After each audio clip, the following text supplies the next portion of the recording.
بسم الله الرحمن الرحيم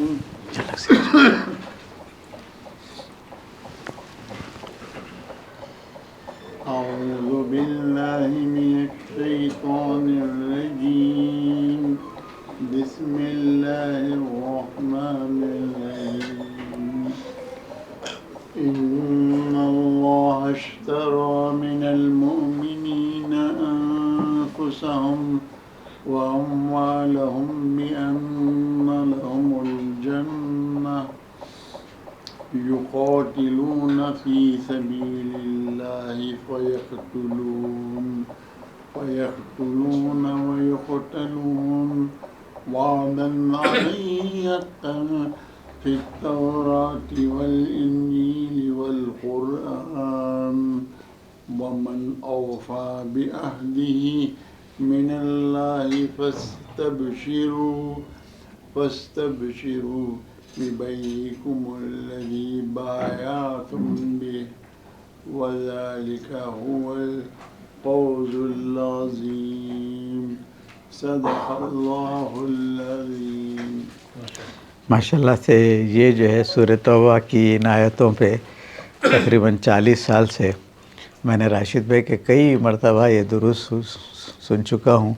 خود ہمارے گھر پہ اس زمانے میں جب راشد صاحب درس دیا کرتے تھے تو یہ آیتیں بڑی شوق سے تلاوت کرتے تھے اور اس کی جو ہے تشریح اور ترجمانی جو ہے کئی وقت پیش کر چکے ہیں ماشاءاللہ۔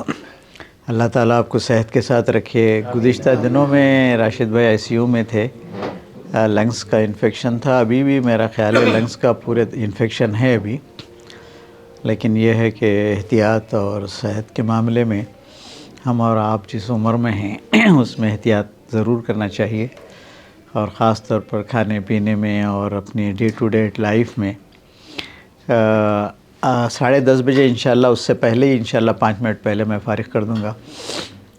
اصل میں مغربی دنیا میں لوگ بھاگ دوڑ کرتے رہتے ہیں اور اپنی صحت کا بہت خیال کرتے ہیں، تو وہاں پہ لائف اسپین بڑھا ہوا ہے، 85 90 تک لوگ رہتے ہیں، لیکن اتفاق سے یہاں پہ ہماری فوڈ ہیبٹس بھی اچھے نہیں ہیں اور ہماری لیونگ بھی اچھی نہیں ہے، اس لیے ہمارے لیے کچھ مشکلات ہیں، لیکن صحت کا خیال بہرحال کرنا چاہیے۔ انشاءاللہ آج کے پروگرام کا تو آغاز ہو چکا ہے، اور سب سے بڑی بات یہ ہے کہ ڈاکٹر محمود صدیقی صاحب موجود ہیں، اور جیسے راشد بھائی کہہ رہے تھے واقعی ہم انہی کو سننا چاہ رہے تھے لیکن چونکہ ہمارے پاس 2 شعراء بھی ہیں تو مختصر طور پر شاہ نواز صاحب ایک جو ہے علامہ اقبال کے 2-3 اشعار آپ بھی پیش کر دیں انشاءاللہ۔ ہاں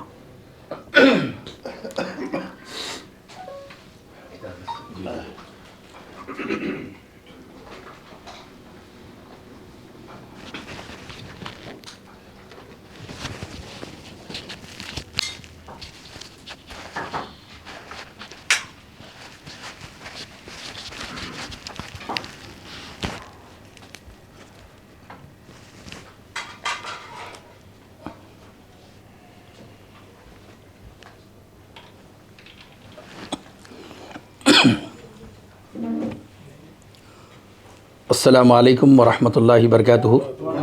کلام اقبال سے لا الہ الا اللہ کے ایک چند اشعار سماعت فرمائیے گا۔ خودی کا سر نہاں، خودی کا سر نہاں، لا الہ الا اللہ، لا الہ الا اللہ، لا الہ الا اللہ، لا الہ الا اللہ۔ خودی ہے تیغ فساں، خودی ہے تیغ فساں، لا الہ الا اللہ، لا الہ الا اللہ۔ یہ دور اپنے ابراہیم کی تلاش میں ہے، یہ دور اپنے ابراہیم کی تلاش میں ہے، صنم کدا ہے جہاں، صنم کدا ہے جہاں، لا الہ الا اللہ، لا الہ الا اللہ، لا الہ الا اللہ، لا الہ الا اللہ۔ یہ نغمہ فصل گلو لالا کا نہیں پابند، یہ نغمہ فصل گلو لالا کا نہیں پابند، بہار ہو کہ خزاں، بہار ہو کہ خزاں، لا الہ الا اللہ، لا الہ الا اللہ۔ اگرچہ بت ہے جماعت کی آستینوں میں، اگرچہ بت ہے جماعت کی آستینوں میں، مجھے ہے حکم اذاں، مجھے ہے حکم اذاں، لا الہ الا اللہ، لا الہ الا اللہ، لا الہ الا اللہ، لا الہ الا اللہ۔ ترنم کی مناجات کی جو شعر غیبی پڑھی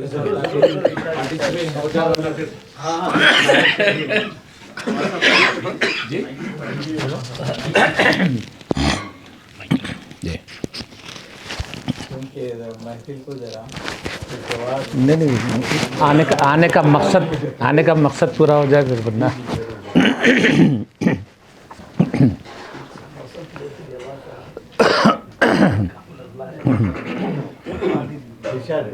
جی شروع کریں۔ دعاؤں میں میری خدایا اثر دے، میری کاوشوں کا مجھے تو ثمر دے، دعاؤں میں میری خدایا اثر دے، میری کاوشوں کا مجھے تو ثمر دے، بھٹکتا پھرا ہوں میں منزل کی خاطر، بھٹکتا پھرا ہوں میں منزل کی خاطر، جو پھلدار ہو کوئی ایسا شجر دے، دعاؤں میں میری خدایا اثر دے، میری کاوشوں کا مجھے مال و زر دے کہ مغرور نہ کر، میرے دل میں اللہ تو اپنا ڈر دے، مجھے مال و زر دے کہ مغرور نہ کر، میرے دل میں اللہ تو اپنا ڈر دے، آمین آمین آمین اللہ۔ تمنا ہے میری ہو دیدار تیرا، نظر آئے مجھ کو تو ایسی نظر دے، دعاؤں میں میری خدایا اثر دے، میری کاوشوں کا مجھے تو ثمر دے. آخری بند پڑھ لیتا ہوں. ضرور ضرور ضرور ارشاد بہت اچھی جو ہے پیش کر رہے ہیں. عطا کر میرے دل کو تسکین یا رب، میں کب مانگتا ہوں کہ لال و گوہر دے.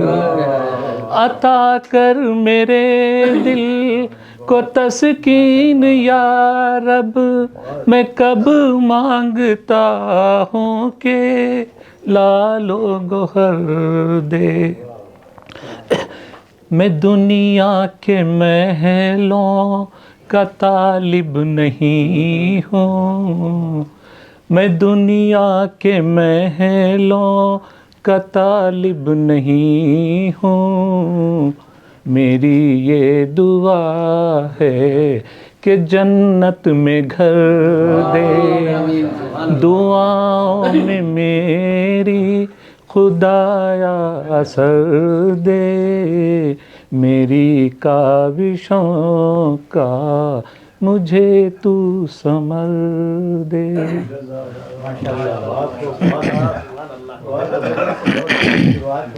بہت جناب ہاشمی صاحب سے ظاہر ہے کہ آپ نے مجھے ذمہ داری دی اور وقت کا بھی آپ نے بتا دیا، تو ظاہر ہے کہ میں اس کا اپنے وقت کو کم میں انشاءاللہ جو ہے اس کا استحصال نہیں کروں گا.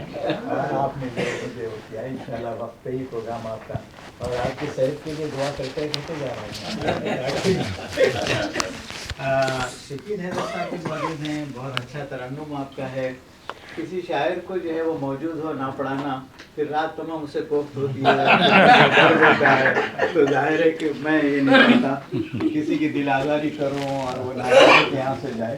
تو میں جناب شکیل حیدر سے مطمئن ہوں کہ وہ انشاءاللہ چند اشعار میں بہت اچھا ترنم شکیل حیدر صاحب کا. اچھا صدر عالی وقار سے اجازت لیتے ہیں. ایک مطلع 2 شعر، اس کے بعد 5 شعر ختم. ضرور ضرور شکیل بھائی، ہم آپ کو نہیں سنیں گے تو گھر کے ویرانے میں جب بھی میں تنہا رہا، گھر کے ویرانے میں جب بھی میں تنہا رہا،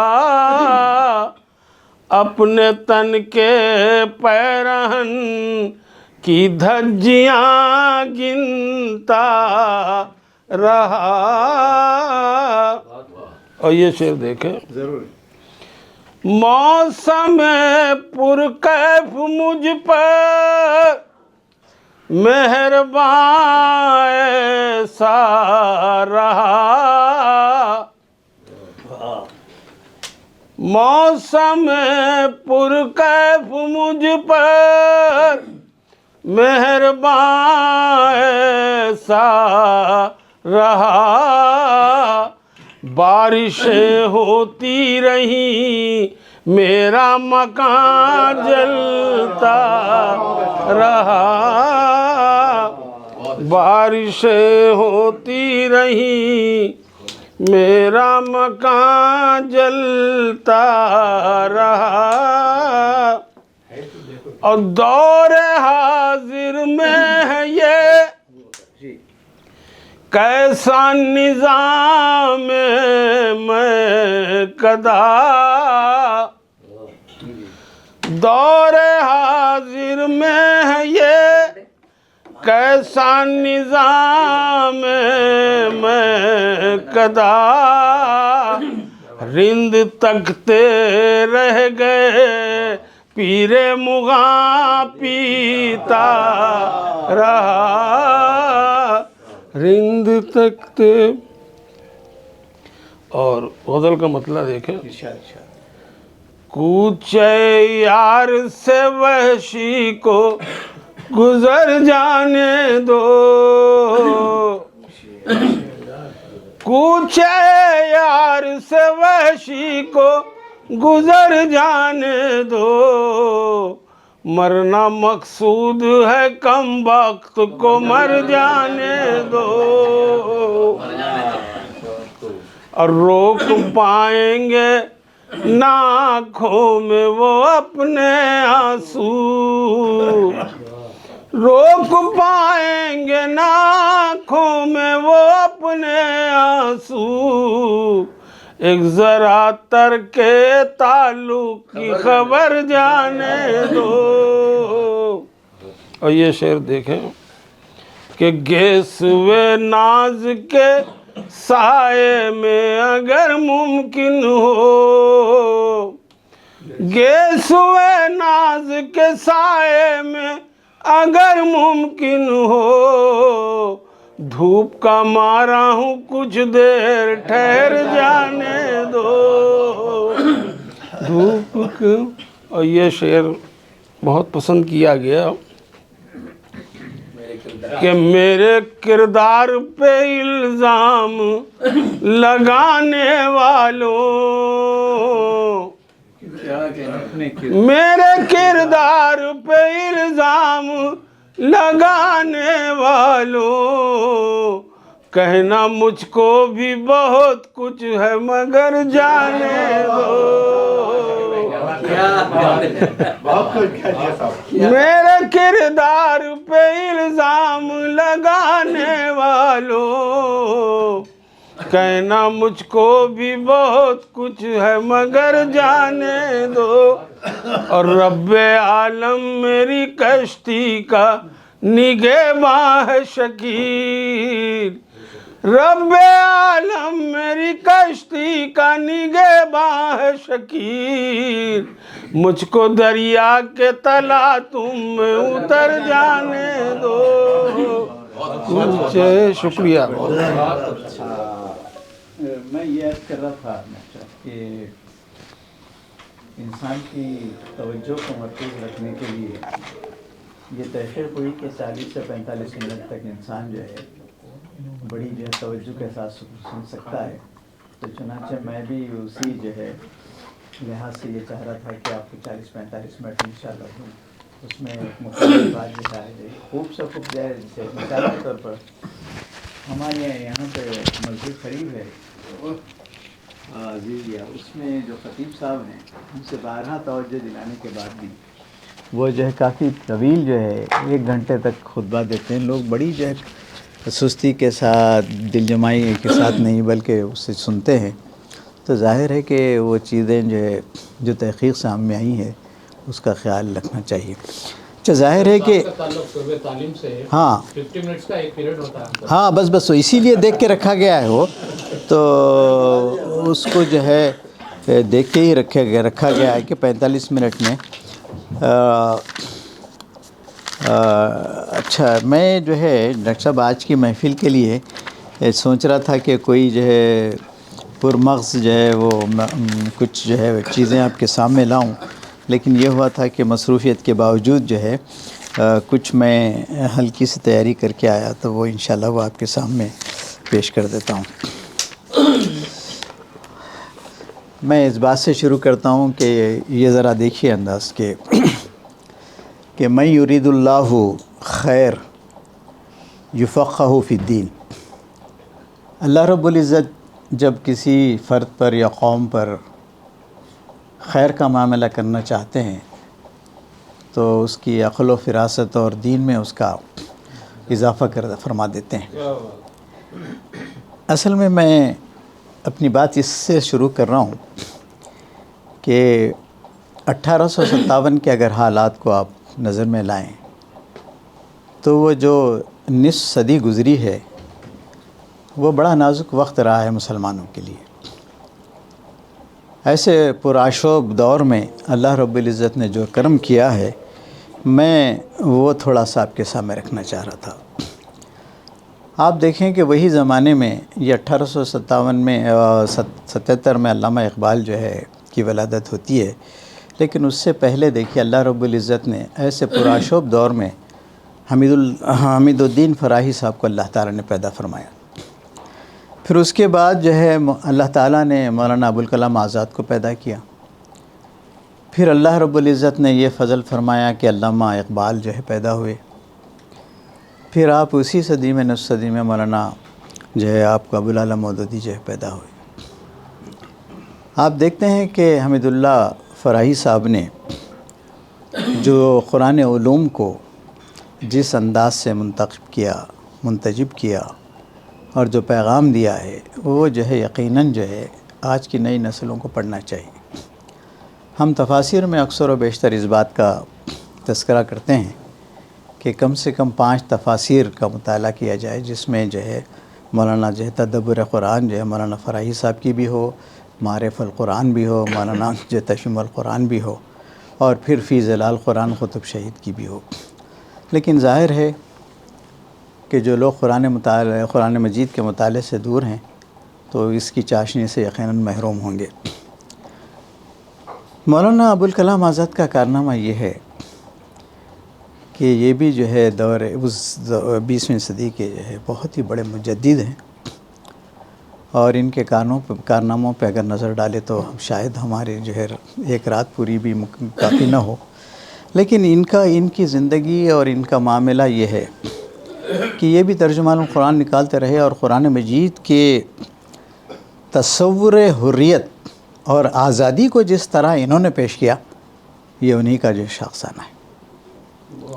اس کے بعد ڈاکٹر علامہ اقبال، ان کی اگر جو ہے پوری شاعری، پوری فکر اور پوری کو غور کیا جائے تو وہ قرآن مجید سے وابستہ ہے. علامہ اقبال دراصل کا مقام اور مرتبہ بلند ہونے کی وجہ یہی ہے، کوئی شاعر اپنی بات علامتوں میں کرتا ہے، تمثیل میں کرتا ہے، تو وہ شاعر جو ہے بڑا جو ہے کہلاتا ہے. علامہ اقبال نے اپنی شاعری میں قرآن مجید کی بہت سی آیتوں کو، علامتوں کو تمثیل کے ذریعے انہوں نے بیان کیا ہے. اسی لیے علامہ اقبال کا مقام جو ہے شاعری میں بہت بلند ہے. اگر آپ ادبی دنیا کو واقعی جو ہے اس پر غور کرنا چاہتے ہیں تو نثر کے معاملے میں ابوالکلام آزاد کا جو ہے مقام بہت اونچا ہے. گو کہ غالب نے بھی خطوط لکھے، گو کہ جو علامہ اقبال کی بھی نثر ملتی ہے، لیکن علامہ جو ہے ابوالکلام آزاد کی نثر جو ہے وہ انشاء پردادی سے. اگر آپ جہاں تک شاعری اور ادب کو جو ہے حوالے سے دیکھتے ہیں تو نظم میں علامہ اقبال بہت آگے ہیں. اس کے بعد مولانا مودودی، آپ کو معلوم ہے کہ دور حاضر میں انہوں نے جو ہے تفہیم القرآن کے دیباچے میں ڈاکٹر صاحب ایک بات بڑی لکھی کہ اگر میرے پیشرو مفسرین نے اگر باتیں لکھ دی ہیں تفصیل کے ساتھ تو مجھے اس پر محنت کرنے سے کوئی فائدہ نہیں، لیکن میں چاہتا ہوں کہ دور حاضر کے نوجوان بچوں کو ذہن میں رکھ کر جو ہے کچھ باتیں ان کے سامنے رکھوں، اور نئی روایات، نئی باتیں، نئی تجدیدیں ان کے سامنے رکھوں. تو یہ بھی مولانا جو ہے ابوالکلام آزاد، یہ مودودی کا یہ کارنامہ رہا ہے. عزیز دوستو، ہماری تاریخ کوئی بہت اچھی نہیں رہی ہے. پچھلی اگر ہم جو ہے پہلی جنگ عظیم کے بعد اگر ہم غور کرتے ہیں تو ہمیں ایسا محسوس ہوتا ہے کہ مسلمانوں کا سب کچھ کھو گیا تھا، اور جو کولونیم کا جو دور تھا اس میں ایک چیز جو یہ ہوئی، میں آج سرسری تھوڑا مطالعہ کرنے بیٹھ گیا تو مجھے لگا کہ وہاں پہ یہ ہوا کہ ہندوؤں کا رینیسنس، ان کا جو ہے نشاط ثانیہ کا انہوں نے کام بڑا زبردست طریقے سے شروع کر دیا، جو آج تک ہم جو ہے اسلام کی نشاط ثانیہ کا کام آج تک ہم شروع نہیں کرے. ڈاکٹر اسرار صاحب کہتے ہیں کہ ہو سکتا ہے کہ اسلام کی نشاط ثانیہ مغرب سے ہو، اور بھی مفکرین کا بہت جو ہے خیال ہے، لیکن یہ ہے کہ اس طرف ہمارا پہلا قدم بھی ابھی نہیں ہوا.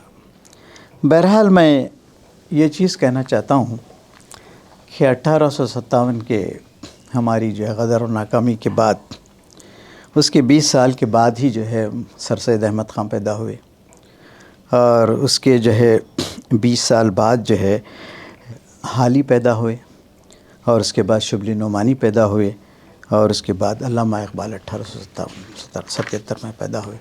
تو اسی لیے میں نے کہا کہ اللہ رب العزت کا ایسا بڑا فضل رہا، کرم رہا، اور اللہ تعالیٰ نے ایسا خیر کا معاملہ فرمایا کہ ایسی ہستیاں اللہ تعالیٰ نے ہمیں پیدا کی۔ میں اور سے بہت سے لوگوں کو چھوڑ دے رہا ہوں، مجدد جو ہے الف ثانی ہوں یا جو ہے دہلی کے جو ہے، ان تمام کو جو ہے چھوڑتے ہوئے چند چیزوں کا میں نے تذکیہ کیا ہے۔ اس دوستو، اقبال کا دور جو ہے بڑا جو ہے نازک دور تھا۔ اس نازک دور میں جو ہے آپ دیکھتے ہیں، ایک تو یہ تھا کہ مغربی تہذیب پوری طریقے سے غالب آ چکی تھی، اور دوسرا یہ ہوا کہ یہ تاتاریوں کی جو یلغار تھی اس نے مسلمانوں کو پورے طریقے سے پسپا کر دیا تھا، اور مسلمانوں کا جو حوصلہ تھا وہ مردہ ہو چکا تھا، اور پھر مسلمان جو ہے زوال کی کشتی میں سوار ہو کر رواں دواں تھے۔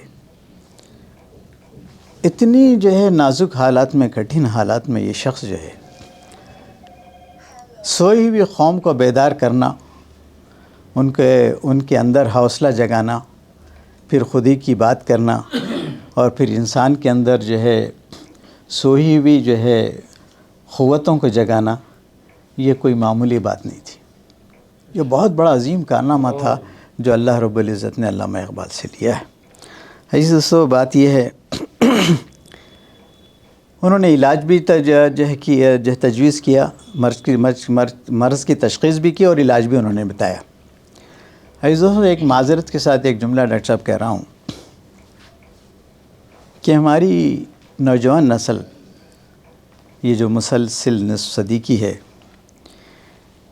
جنہوں نے حالی کے جو ہے مد و جزر کو نہیں پڑھا، جو علامہ جو ہے اکبر الہ آبادی کی جو ہے فلسفے سے ناواقف ہوں، جو نے ابوالکلام آزاد کی جو ہے فلسفے تعلیم سے ناواقف ہوں، تو وہ کیسے جو ہے علامہ اقبال کی فکر خودی کو پہچان سکیں گے؟ کیسے اتنے بڑے فلسفے کو وہ جان سکیں گے؟ آج ہمارے نوجوان بچوں کا سوچنے کا زاویہ صرف یہ ہے کہ ایک ڈگری حاصل کریں اور روزگار حاصل کریں، اور زیادہ سے زیادہ ہو تو مغرب کی جا کے غلامی کریں۔ اس سے بڑھ کے کوئی جو ہے مقصد دنیا کے اندر نہیں رہا۔ اگر یہی رویہ، اگر یہی مزاج رہا، تو آپ خود جو ہے سوچ سکتے ہیں کہ اسلام کی نشاط ثانیہ کا جو خواب ہمارے اکابرین نے دیکھا وہ کہیں ادھورا نہ رہ جائے۔ اس کے بعد جو ہے میں آپ کے سامنے یہ بات کرتا ہوں کہ اسی کے ضمن میں علامہ اقبال کا جو اس شعر کے ساتھ جو فلسفہ سامنے آتا ہے، نکل کے صحرا سے جس نے روما کی سلطنت کو الٹ دیا تھا، سنا ہے یہ قدسیوں سے میں نے وہ شعر پھر ہوشیار ہوگا۔ عزیز دوستو، یہاں پہ علامہ اقبال ایک بڑا خواب دیکھ رہے ہیں۔ ایک جو ہے ان کی ایک سوچ اور فکر میں یہ ہے کہ وہ سوچتے ہیں کہ پھر سے جو ہے انشاءاللہ اسلام کا نشاط ثانیہ ہوگا، پھر یہ قوم جو ہے اٹھے گی، پھر یہ قوم پوری دنیا کے اندر جو حکومت کری۔ تو وہ کہہ رہے ہیں کہ سنا ہے میں نے قدسیوں سے۔ عزیز دوستو، اقبال کا گھرانہ بھی ایک عام گھرانہ تھا، کوئی زیادہ ایسا بہت ہائی فائی گھرانہ نہیں تھا۔ والد جو ہے ایک معمولی، اور والدہ بھی ان کی جو ہے معمولی قسم کی تھی، لیکن تھا کہ ایک مذہبی جو ہے گھرانہ تھا، جیسے ہماری بچپن میں ہمارا گھرانہ مذہبی، آپ کا بھی گھرانہ مذہبی اس زمانے میں جو ہے ہوا کرتے تھے، تو مذہبی گھرانہ تھا۔ اقبال نے جو ہے کہ ذہن پر آپ دیکھیے کہ جو اثرات تھے وہ گھر کے اثرات تھے۔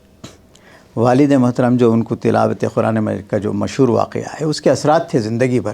تو اسی لیے کہتے ہیں گھر کا نظام، اگر گھر کے اندر آپ کوئی نظام کو قائم کرتے ہیں تو اس کے اثرات بچوں پر ضرور پڑتے ہیں۔ اسی لیے جو ہے اس میدان کے جو لوگ ہیں، تعلیم کی میدان کے لوگ ہیں، وہ یہ کہتے ہیں کہ گھر کے ماحول کو سب سے پہلے جو ہے آپ اچھا رکھیے، اور یہ کہتے ہیں کہ جو ہے اپنی جو لانے والی جو گھر کا جو نظام شروع ہوتا ہے، جو گھر کی معاشرے کی جو ابتدا ہوتی ہے اس کی ابتدا گھر سے ہوتی ہے، اور گھر کی خاتون نیک خاتون کو لائیے تاکہ اس کی جو ہے اس کی گود اس کے آغوش میں جو ہے بچہ پرورش پائے اور دین اس کی جو گھٹی میں پڑ جائے۔ تو جس اس کے بعد علامہ اقبال نے وہاں سے اپنے تعلیم کا سلسلہ جاری رکھا، بی اے کیا انہوں نے۔ پھر اس کے بعد 1905 میں دوستو کیمبرج یونیورسٹی گئے۔ دنیا کی آج بھی، یہ میں آپ کو 1877 کی بات کر رہا ہوں، آج میں 10 سال پہلے ہارڈورڈ یونیورسٹی گیا، آج بھی دنیا میں کیمبرج، ایکسفورڈ، ہارڈورڈ یہ یونیورسٹی نمبر 1 ہے۔ ہم ان کے قدموں کی دھول ہیں۔ اگر آپ عثمانیہ یونیورسٹی اور کلکتہ یونیورسٹی اور دوسری یونیورسٹیز کو اگر رینکنگ کے حساب سے دیکھیں تو ہم جو ہے we are no more, we don't stand anywhere. تو ظاہر ہے صاحب ان کا جو کام ہے، جو محنت ہے، جو اساتذہ ہیں۔ میں گیا 10 سال پہلے ہارڈورڈ یونیورسٹی میں، ایک 90 سال کا جو ہے شخص کھڑا ہوا تھا اور برف کی شدید برف ہے، -20 ہے۔ اس نے مجھ سے مخاطب کرا، We did not let you to enter into this university for centuries. ہم نے تم کو یہاں پر ہم کو داخل ہونے نہیں دیا کئی سالوں سے، لیکن آج تم لوگوں کے پروفائلز ٹھیک ہونے کی وجہ سے تم لوگ اس یونیورسٹی کے جو ہے میں قدم رکھ سک رہے ہو۔ تو عزیز دوستو، کہنا یہ ہے کہ اس کے بعد علامہ اقبال نے بیرسٹر کی ڈگری حاصل کی، ایم اے کیا، اس کے بعد بیرسٹر، اور اس کے بعد عزیز دوستو آپ دیکھیے کہ اس زمانے میں 1636 میں جب کہ ہارڈورڈ یونیورسٹی کی جو ہے داغ بیل ڈالی گئی، اس وقت ہم تاج محل بنا رہے تھے، ہم عورتوں کو جو ہے نچاتے تھے، ہماری تعلیمات جو ہے ہماری تعمیرات کی طرف ہماری ذہن تھی۔ اور پھر یہ ہے کہ اس زمانے میں جرمنی میونٹ سے علامہ اقبال نے جس پر کام کیا ہے، میٹا فزکس، آج بھی لیٹسٹ جو ہے سبجیکٹ ہے، اس پہ انہوں نے جو ہے ان کی جو تھیسس ہے وہ ہم لوگوں کو توفیق نہیں ہوتی، لیکن یہ زبردست انہوں نے کام کیا۔ ادب کے آدمی ہیں، شاعری سے دلچسپی ہے، لیکن یہ ہے کہ فکر اور سوچ دیکھیے آپ کن یونیورسٹی میں جو ہے، اور ان کی آپ دیکھیے کہ اگر آپ جو ہے ہم غور کرتے ہیں یہاں پہ ہمارے مولویوں کو دیکھتے ہیں، ہم ملاؤں کو دیکھتے ہیں، ہمارے لوگوں کو دیکھتے ہیں، اور اس کے بجائے میں 40-45 منٹ ڈاکٹر صاحب کو دے دیتا ہوں انشاءاللہ، بس اس سے پہلے ہی انشاءاللہ ختم کر دیتا ہوں۔ اب آپ خاموش بیٹھیے ذرا۔ تو یہ ہوا کہ وہاں پہ انہوں نے ان کے استاد جو تھے سر تھامس آرنولڈ، انہوں نے بچوں کو اصل میں کیا ہے ویسٹرن ورلڈ میں بچوں کی صلاحیتیں دیکھ کر ان کو جو ہے وہ لوگ جو ہے ٹیچرز ڈیسائیڈ کرتے ہیں کہ بچے کو کس طرف جانا چاہیے۔ انہوں نے کہا کہ تم کو آگے جانا چاہیے، تم کو یورپ جانا چاہیے، تو ان کی ترغیب پہ علامہ اقبال وہاں پہ گئے۔ اور میں جو ہے ایک بات آپ سے کہتا ہوں عزیز دوستو کہ مغرب کے فلسفے کو یہ جو ہے کئی مفسر جو ہے ہمارے پاس اسکالرس نے کہا کہ علامہ اقبال اس سے کیا ہے ڈسٹربنس ہو جاتا آدمی جو ہے، پھر ڈیٹریکٹ ہو گیا تو پھر جو ہے باتیں ذہن میں نہیں آتی۔ رہن دو، بلی کیا نقصان کر رہی یارو، پہلے رات میں نہیں مارے تم بلی۔ تو آپ کے لیکچر سے استفادہ کرنا چاہیے۔ تو یہ وہ فلسفر تھا جس نے مشرق اور مغرب کے دونوں علوم پر جو حاوی تھا۔ خود وہ کہتے ہیں کہ بہت دیکھے ہیں میں نے مشرق و مغرب کے میخانے، یہاں ساقی نہیں پیدا وہاں بیزار ہے صیبہ۔ عزیز دوستو، مشرق اور مغرب کو اور میخانے کو جو علامت کے طور پر علامہ اقبال نے استعمال کیا ہے، اور صیبہ کو شراب کو، اور میخانہ یہاں پہ تہذیب کو انہوں نے علامت کے طور پر لیا ہے۔ عزیز دوستو، مغربی تہذیب میں اتنا لمبا پڑھنے کے بعد 20-22 تو ان کے ذہن پہ مادی ترقی تو ان کے پاس تھے، سائنٹک ڈیولپمنٹ ان کے پاس تھا، سائنس اور صنعتی انقلاب ان کے پاس آ چکا تھا، اس سے بہت متاثر تھے، لیکن انہوں نے دیکھا کہ جو ہے جو کمی ہے وہ کمی جو ہے روحانی کمی ہے۔ انسان مادی ترقی کا کتنا ہی کر لے، اور یہاں پہ جو کہہ رہا ہے کہ یہاں ساقی نہیں پیدا سے مراد یہ ہے کہ مشرق کے اندر ہمارے پاس اس لیول کے اساتذہ نہیں ہیں، ہمارے پاس اس لیول کا سائنٹسٹ نہیں ہے، ہمارے پاس اس لیول کے جو ہے لیبارٹریز نہیں ہیں، ہمارے پاس اس لیول کا جو ہے آج بھی میں اپنی پوری چیلنج کے ساتھ، کیونکہ میں اس یونیورسٹی کا طالب علم، تو میں یہ کہہ سکتا ہوں کہ ہمارے پاس کبھی لیکچر ہے تو کبھی جو ہے لیب نہیں ہے، لیب ہے تو لیکچر نہیں ہے، لیکچر ہے تو انہیں جو ہے کسی کے تلوے چاٹ کے جو ہے آگے آ گیا ہے. تو یہ صورتحال، تو وہی کہہ رہے ہیں علامہ اقبال کہ میرٹ بیسس نہ ہو وہاں پہ، اور یہاں پہ وہاں پہ بیزار ہے صحبہ. مغرب کے اندر ان کے اندر انسانی بیزاری ہے، روحانیت سے بیزاری ہے، خدا بیزاری ہے. تو اصل میں انسان کی ترقی کے لیے یہ ساری چیزیں جو ہے ضروری ہے. تو انہوں نے کہا کہ وہ مشرق اور مغرب کے تہذیبوں کو، ان کی ثقافت کو، ان کی سیاست کو، ان کے تمام ماحول کو کھنگالنے کے بعد علامہ اقبال اس جگہ پہ پہنچتے ہیں. عزیز دوستو، ایک منٹ پہ ختم کر دیجیے پلیز، برا مت مانیے آپ، کیونکہ ہم مہمان کو بلائے، خاص مہمان کو، تو آپ اگر بہت زیادہ ٹائم نہیں ہے تو پھر it will destroy other people. اچھی بات ہے. میں اس پہ آتا ہوں کہ آج کے جو سوشل میڈیا کا جو زمانہ ہے، آج کے سوشل میڈیا میں ہمارے نوجوان پھنس کر اپنی پوری پہچان سے غافل ہیں. یہ میرا احساس ہے، اور ظاہر ہے کہ ان کو صرف اور صرف جو ہے اس کی وجہ سے ہو یہ رہا ہے کہ وہ جو ہے انسانی زندگی کا جو بلند ترین مقصد ہے اس سے بہت دور ہو چکے ہیں. تو ضرورت اس بات کی ہے کہ علامہ اقبال کے فلسفے کو، ان کی فکر کو آج پہلے سے زیادہ ہمارے نوجوانوں کو سمجھنے اور ان کو جو ہے پر غور کرنے کی ضرورت ہے. اور دوسری بات یہ ہے کہ آپ دیکھتے ہیں کہ اگر یہ نہ ہوا، اگر ہمارے بچے یہ ایسی جو ہے پڑھتے نہیں ہیں، تو ظاہر ہے میری اور آپ کی ذمہ داری بھی یہ بنتی ہے کہ ہم بچوں کو اس طرف راغب کریں، اس طرف علامہ اقبال کی فکر ہو، یا ہمارے جن کا میں نے تذکرہ اس طرف جو ہے لوگ آئیں. چیزیں تو بہت تھی میں نے ان کی فکر کی طرف آیا، نہ کسی چیز پر آیا. اب لیکن راشد بھائی کو، ڈاکٹر صاحب کا جو ہے انشاءاللہ ہم ڈاکٹر صاحب کو جو ہے آج نہیں کئی وقت بھی سن سکتے ہیں آپ کو جو ہے انشاءاللہ. تو میں چاہوں گا کہ ڈاکٹر محمود صدیقی صاحب جو ہے استاد محترم ہیں، اور ظاہر ہے ہم ان سے ہی استفادہ حاصل کرنے کے لیے بیٹھے ہیں. تو میں آپ سے گزارش کرتا ہوں کہ آپ جو ہے علامہ اقبال کی زندگی ان شاء اللہ تعالیٰ سید عبدالاحد سہیل صاحب جو معتمد ہیں ادارہ ادب اسلامی کے تلنگانہ کے، انشاءاللہ ہم 4-5 منٹ میں ان کی بات سن لیں گے کیونکہ ان کو وقت دیا گیا تھا. السلام علیکم.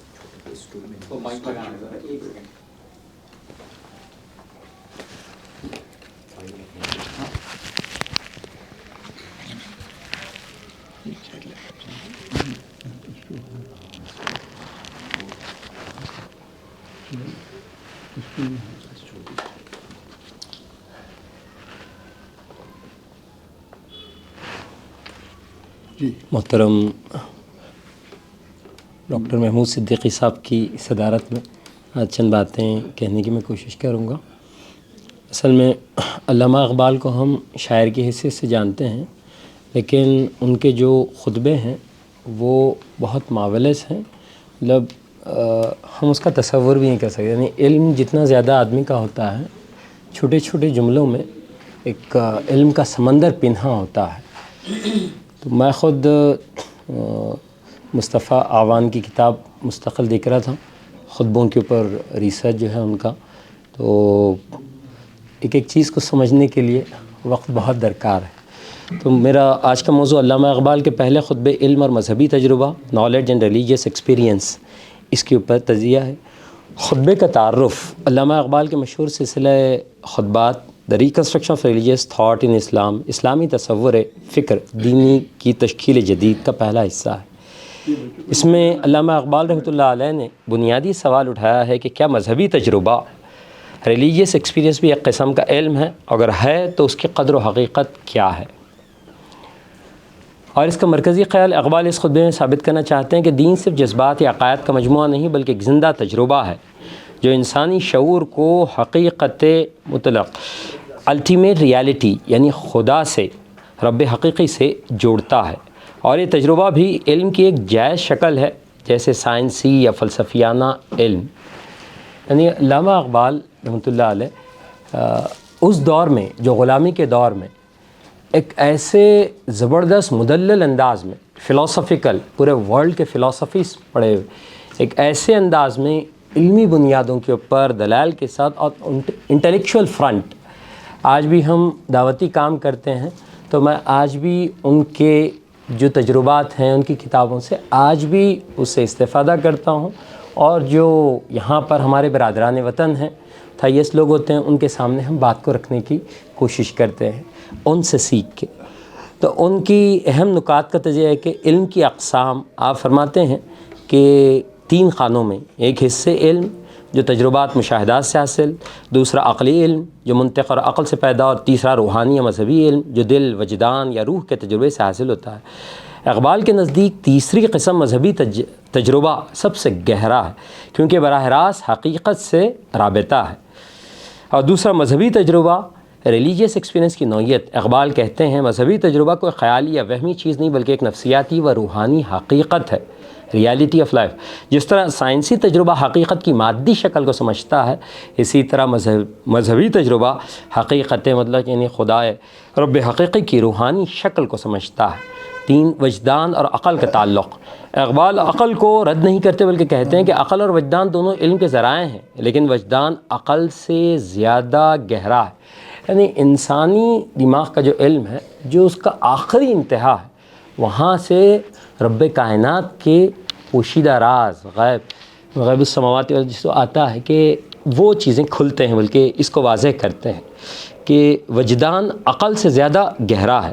عقل محدود ہے, صرف مادی یا ظاہری پہلوؤں تک پہنچتی ہے, جبکہ وجدان براہ راست روحانی حقیقت کو محسوس کرتا ہے. یوں مذہب عقل کی تکمیل کرتا ہے, اس کی نفی نہیں کرتا.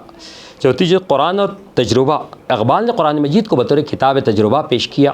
قرآن بار بار انسان کو دعوت دیتا ہے کہ افلا یتفکرون افلا یعقلون سیروا فی الارض, یعنی غور کرو, عقل استعمال کرو, زمین میں سفر کرو, پھرو, دیکھو, غور و فکر کرو. یہی اس بات کا ثبوت ہے کہ اسلام علم و تجربے دونوں کو قبول کرتا ہے.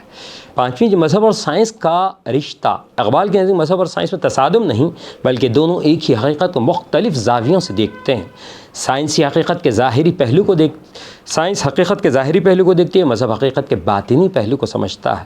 اقبال کے نزدیک دونوں کا مقصد حقیقت تک رسائی ہے. نبوت کا تجربہ. اقبال نے نبی کے تجربے کو اعلیٰ ترین مذہبی تجربہ قرار دیا. نبی کی بصیرت میں فرد کی روح اجتماعی روح سے ہم آہنگ ہو جاتی ہے. یعنی نبی وہ شخصیت جسے اپنی ذات کے لیے نہیں بلکہ پوری عالم انسانیت کی رہنمائی کے لیے الہام پاتا ہے. تو اقبال کے مطابق مذہبی تجربہ علم کی ایک معتبر شکل ہے. عقل, وجدان اور وحی تینوں کو یکجا کر کے اس حقیقی معرفت الہی حاصل ہو سکتی ہے. جدید انسان کو چاہیے کہ وہ سائنسی علوم کو رد نہ کرے بلکہ اسے روحانی تجربے کے ساتھ جوڑ دے. اقبال کے اس خطبے کا مقصد یہ ہے کہ اسلام میں علم و ایمان ایک دوسرے کے مخالف نہیں بلکہ ایک دوسرے کے معاون و مددگار ہیں. دین اور سائنس, عقل اور وجدان سب کا سرچشمہ ایک ہی ہے, حقیقت یعنی رب حقیقی کی حقیقت تک رسائی. تو اقبال کی 8 پہلو شخصیت کی بہت سی جہات آج بھی پوشیدہ ہیں. جتنی مرتبہ بھی اقبال کے فکر و کلام کا مطالعہ کریں, ہر بار ایک نیا جلوہ, ایک نئے جہان معنی سے شناسائی ہوتی ہے. یعنی کل یوم ہوا فی شأن بلکہ آتا ہے. جو فرد قرآن سے جڑ گیا اس کا کلام بھی زندہ اور تابندہ ہو جاتا ہے. تو علامہ اقبال کی اصل میں خصوصیت یہی ہے, اور وہ اللہ تعالیٰ کی شان جلال وہ جو ہے علمی انداز میں ہر لحاظ سے جو ہے وہ پیش کرتے ہیں. اقبال کے فکر و کلام کا مطالعہ کریں, ہر بار ایک نیا جلوہ. اقبال کی شاعری صرف ایک لفظی جادوگری نہیں بلکہ اس کے اثر پذیری سے ملک و قوم اور اقوام عالم کے ذہنی و روحانی تربیت کا بھی اہتمام ہوا ہے. خطبات اقبال فکر اقبال کا خزینہ ہیں, تاہم خطبات کی اہمیت اس لحاظ سے شاعری سے بھی دوچند ہے. خطبات میں شاعری کے جذباتی فضا کے برعکس ایسا عقلی و منطقی رنگ ہے جو معنی و مفاہیم کی قطعیت کا باعث بنتا ہے. ڈاکٹر محمد آصف اعوان کا بہت بڑا علمی کارنامہ ہے خطبات اقبال کی تفہیم. اسی طرح خطبات اقبال کو ہمیشہ علمی حلقوں میں بھی بھاری پتھر کے طور پر چون کر رکھ دیا گیا. اقبال کا خطبہ علم اور مذہبی تجربہ. اقبال کے نزدیک انسان کے عقل و دانش کی 2 سطحیں ہیں, ایک دانش نورانی, ایک دانش برہانی. اقبال نے اپنے کلام میں کئی جگہ دانش برہانی کے لیے علم یا عقل یا خرد کے الفاظ اور دانش نورانی کے لیے وجدان یا عشق و جنون کے الفاظ استعمال کیے. اقبال عقل کو حجاب اکبر کا نام دیتے ہیں, چنانچہ اقبال نے اپنے پہلے خطبے میں عقل سے حاصل ہونے والے علم کے مقابلے میں اس علم کا خاص طور پر ذکر کرتے جو عشق و وجدان یعنی روحانی واردات یا مذہبی حاصل ہوتا ہے۔ اسی لیے اقبال نے اپنے خطبے کا نام علم اور مذہبی تجربہ رکھ کر دانش برہانی کے مقابلے میں دانش نورانی کے متعلق اس خطبے کا خاص موضوع بنایا ہے۔ مذہب کے حوالے سے اقبال لکھتے ہیں religion in its more advanced forms rises higher than poetry, گویا مذہب اپنی زیادہ ترقی یافتہ صورتوں میں فکر انسانی کے بنیادی سوالات کا جواب دینے کے حوالے سے شاعری پر سبقت رکھتا ہے۔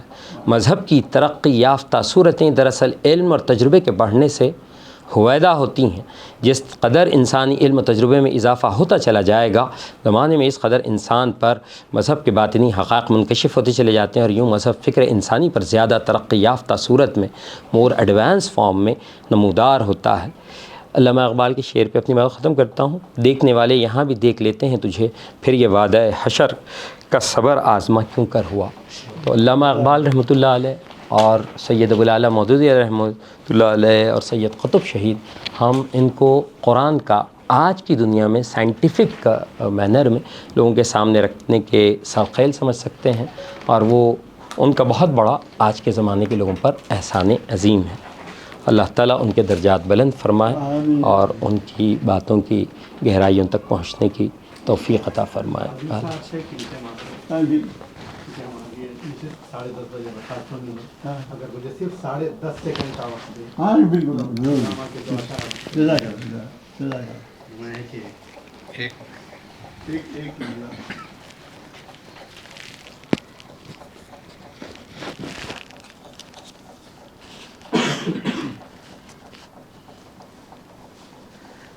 میرے مزاج کا اس میں کوئی قصور نہیں، میرے مزاج کا اس میں کوئی قصور نہیں، تیرے سلوک نے لہجہ بدل دیا میرا۔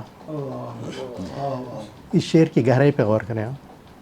اسی کو کہتے ہیں شاید تعلق خاطر، اسی کو کہتے ہیں شاید تعلق خاطر، وہ سوچتا ہے تو مجھ کو سنائی دیتا ہے۔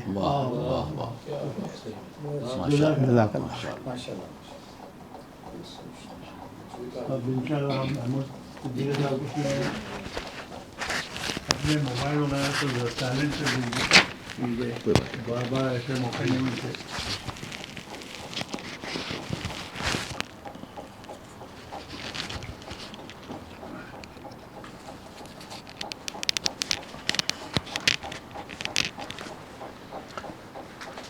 بسم اللہ الرحمن الرحیم۔ ہم سب کے بہت ہی عزیز جناب راشد محمود صاحب اس پروگرام کے ناظم اجلاس اور یہاں پر موجود سبھی رفقائے کار احباب، السلام علیکم ورحمۃ اللہ وبرکاتہ۔ وعلیکم السلام ورحمۃ اللہ۔ میں بہت شکر گزار ہوں صاحب خانہ کا کہ انہوں نے ایک بہت اچھے اجلاس کا انعقاد کیا۔ میں سمجھتا ہوں وہ ہم سب کے شکریہ کے مستحق ہیں۔ میں معذرت خواہ ہوں اپنے رفقۂ کار سے کہ میرے نام پر اصرار کرنے کی وجہ سے بعض احباب کو ہو سکتا ہے کہ کچھ کم وقت ملا ہو۔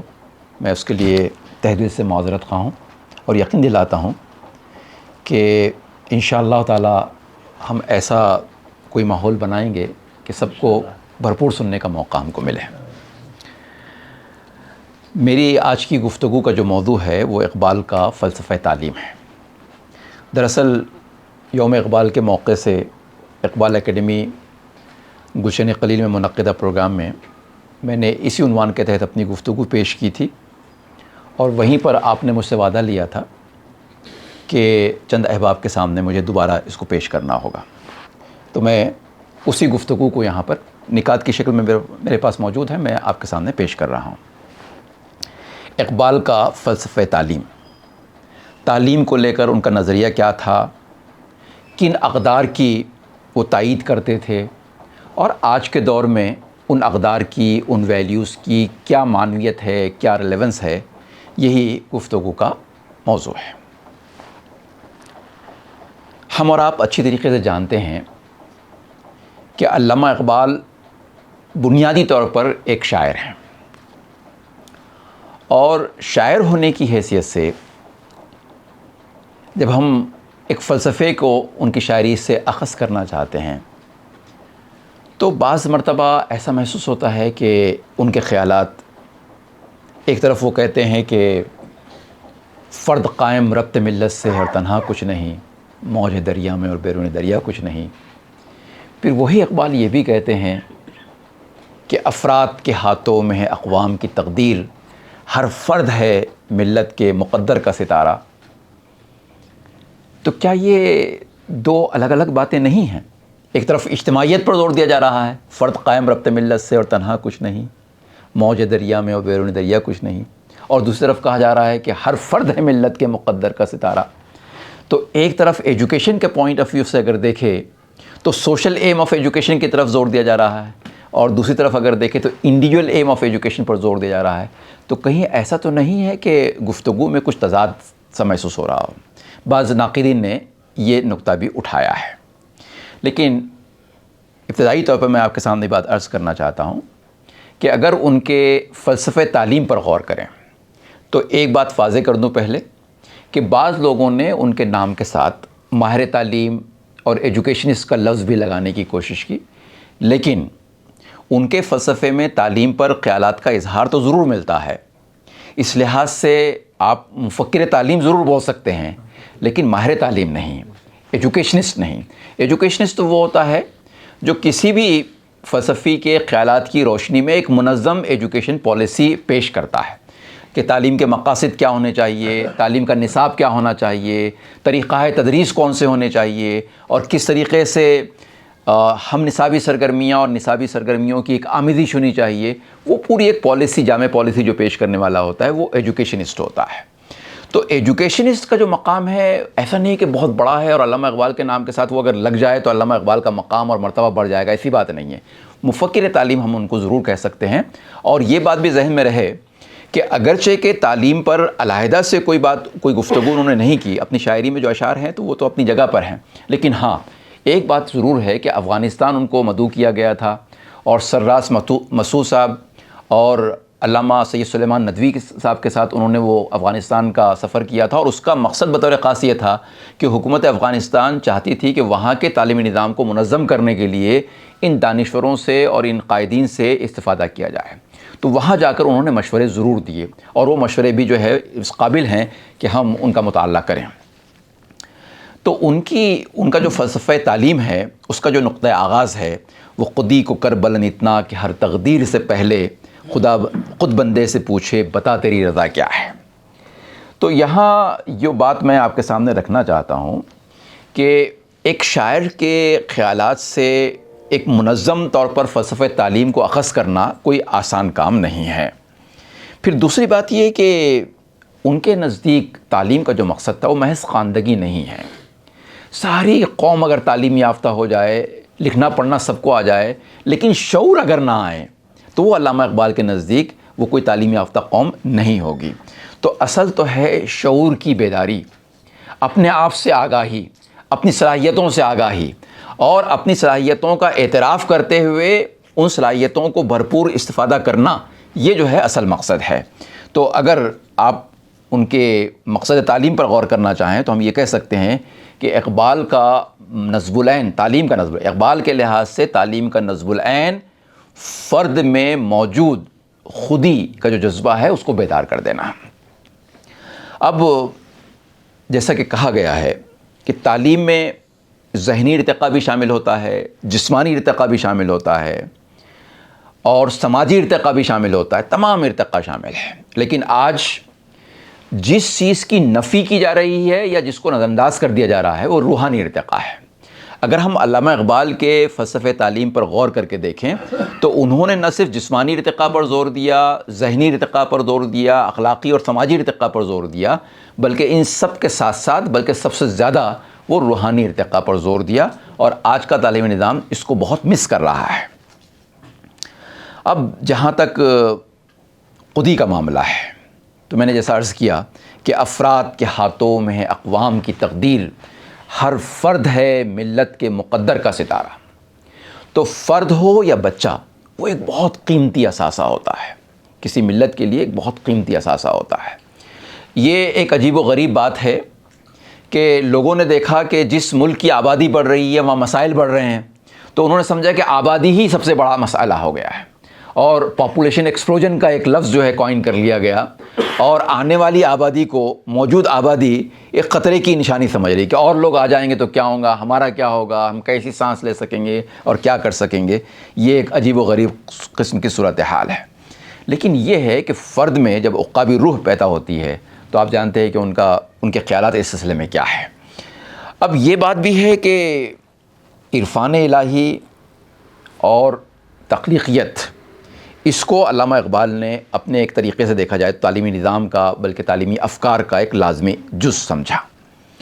وہ ریسورسز جن سے علامہ اقبال نے استفادہ کیا اور جن کے بارے میں ابھی ناظم اجلاس نے اشارہ کیا کہ وہ منابع، وہ سورسز جن سے خود علامہ اقبال نے اخذ کیا اور اپنے خیالات کو ایک طریقے سے تعمیر کیا، تشکیل دی، تو اس میں قرآن ہے، اس میں آپ صلی اللہ علیہ وسلم کی تعلیمات ہے، اس میں جو اسلامی انٹلیکچوئلز گزرے ہیں جن میں الغزالی ہے، رومی ہے، ابن خلدون ہے، ان سے بھرپور استفادہ کیا، اور پھر ظاہر ہے کہ مغربی جو فلاسفرس ہیں ان سے بھی بھرپور استفادہ کیا، جس میں نیشلے بھی ہیں، برگساں بھی ہے اور گوئٹے بھی ہیں، اور ان سب کے ساتھ ساتھ وہ غور و فکر جو گویا ایک شاعر کا مقدر ہوتی ہے نا، اس سے مرحلے سے گزرے، تدبر اختیار کیا، اور وہ شاعرانہ عرفان جو ایک شاعر کو حاصل ہوتا ہے، ان سب کی روشنی میں جو خیالات سامنے آئے اس کو ایک فلسفے کے طور پر انہوں نے پیش کیا، اور ہم تعلیم والے وہیں سے چن کر تعلیمی فلسفے کو اخذ کرنے کی کوشش کرتے ہیں۔ جہاں تک خودی کا تعلق ہے، realisation of one's spiritual and moral potential, دیکھیے پوٹینشیل میں اور ایبلٹی میں تھوڑا سا فرق ہوتا ہے۔ ایبلٹی جو ہے وہ ایکٹیو فارم میں موجود ہوتی ہے، اور پوٹینشیلز جو ہوتے ہیں تو وہ صلاحیتیں تو موجود ہیں لیکن وہ خوابیدہ حالت میں ہیں، وہ سوئی ہوئی ہیں۔ ان سوئی ہوئی جو صلاحیتیں ہیں ان کو اجاگر کرنا، وہ پوٹینشیلز کی طرف اشارہ ہے۔ جیسا کہ آج کے دور میں اگر ہم دیکھتے ہیں ہندوستان کے تعلیمی نظام پر اگر غور کریں تو مہاتما گاندھی کی ایک بڑی چھاپ ہم کو نظر آتی ہے۔ انہوں نے جو بنیادی تعلیم کا فلسفہ پیش کیا تھا، جس کو وردھا اسکیم آف ایجوکیشن بھی کہا جاتا ہے، بنیادی تعلیم بھی کہا جاتا ہے، کرافٹ سینٹر ایجوکیشن بھی کہا جاتا ہے، تو وہ مہاتما گاندھی کہتے ہیں کہ by education I mean an all round drawing out of the best in child and man, body, mind and spirit. یعنی ایک شخص کے شخصیت کے جو مختلف ڈومینز ہیں ان میں باڈی ہے، جسم ہے، مائنڈ ہے، ذہن ہے، اور اسپرٹ، روح ہے۔ تینوں اسپیکٹس کو، تینوں امپورٹنٹ اسپیکٹس کو مہاتما گاندھی نے کور کرنے کی کوشش کی۔ اسی طریقے سے ہم پیسٹالوجی کو دیکھتے ہیں، مغربی فلسفے کا ایک بہت بنیادی ستون۔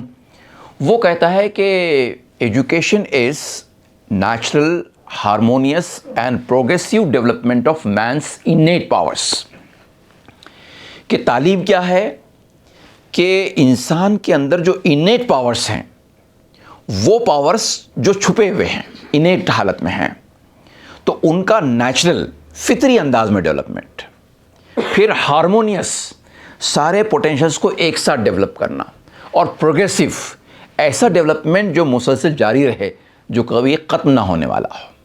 تو یہ دو افکار یہ بتاتے ہیں کہ دراصل انسان کے بیج میں، اس کے تخم میں ساری صلاحیتیں اللہ تعالیٰ نے ودیت کر رکھی ہیں، تو صرف ان کو خوابیدہ حالت سے ایک بیدار کر دینا، بیداری کی حالت میں لے کر آ جانا۔ اور کیوں لے کر آنا، وجہ کیا ہے اس کی؟ تو آج کے جدید دور کے ماہرین اور فلسفیوں کے پاس اس کا کوئی جواب نہیں ہے۔ بھی کیوں بیدار کیا جائے؟ وہ یا تو یہ کہہ دیں گے کہ یا تو فرد کا فائدہ ہو جائے گا، وہ اپنے لیے اس کا استفادہ کر پائے گا، یا اپنے سماج کے لیے اس کا استفادہ کر پائے گا۔ لیکن ظاہر ہے کہ علامہ اقبال کی نظر قرآن پر ہے، اور قرآن کا موضوع آپ جانتے ہیں کہ انسان ہے، اور وہ کہتے ہیں کہ عروج آدم خاکی سے انجم سہمے جاتے ہیں، عروج آدم خاکی سے انجم سہمے جاتے ہیں کہ یہ ٹوٹا ہوا تارا مہ کامل نہ بن جائے۔ اب مہ کامل کیوں بننا ضروری ہے انسان کا؟ اس لیے کہ اللہ تعالیٰ نے انسان کو خلیفۃ فی الارض کی حیثیت سے پیدا کیا، اپنا نائب اور وائسرائے کی حیثیت سے پیدا کیا. اور جب ایک نائب کا کردار ادا کرنا ہے تو وہ ساری خدائی صفات کہ جس کا ایک نور ہم کو دکھائی دیتا ہے وہ تمام صفات کا ایک عکس جو ہے بندگان خدا میں آنا چاہیے. تو خودی کو بیدار کرنا، خودی کو پروان چڑھانا وہ اس لیے ضروری ہے کہ پھر اس سے ایک عظیم الشان کام لینا ہے. اور وہ کام کیا ہے کہ انسان کو اللہ تعالیٰ کا نائب ہونے کی حیثیت سے اپنے فرائض کو ادا کرنا ہے. وہ کسی اور کا محکوم نہیں ہے، سوائے اللہ کے کسی اور کا محکوم نہیں ہے. ساری چیزیں اس کی حکومت میں دے دی گئی ہیں، بشرطے کہ وہ اپنی خودی کو پروان چڑھا کر اس مقام پر لے جا سکے.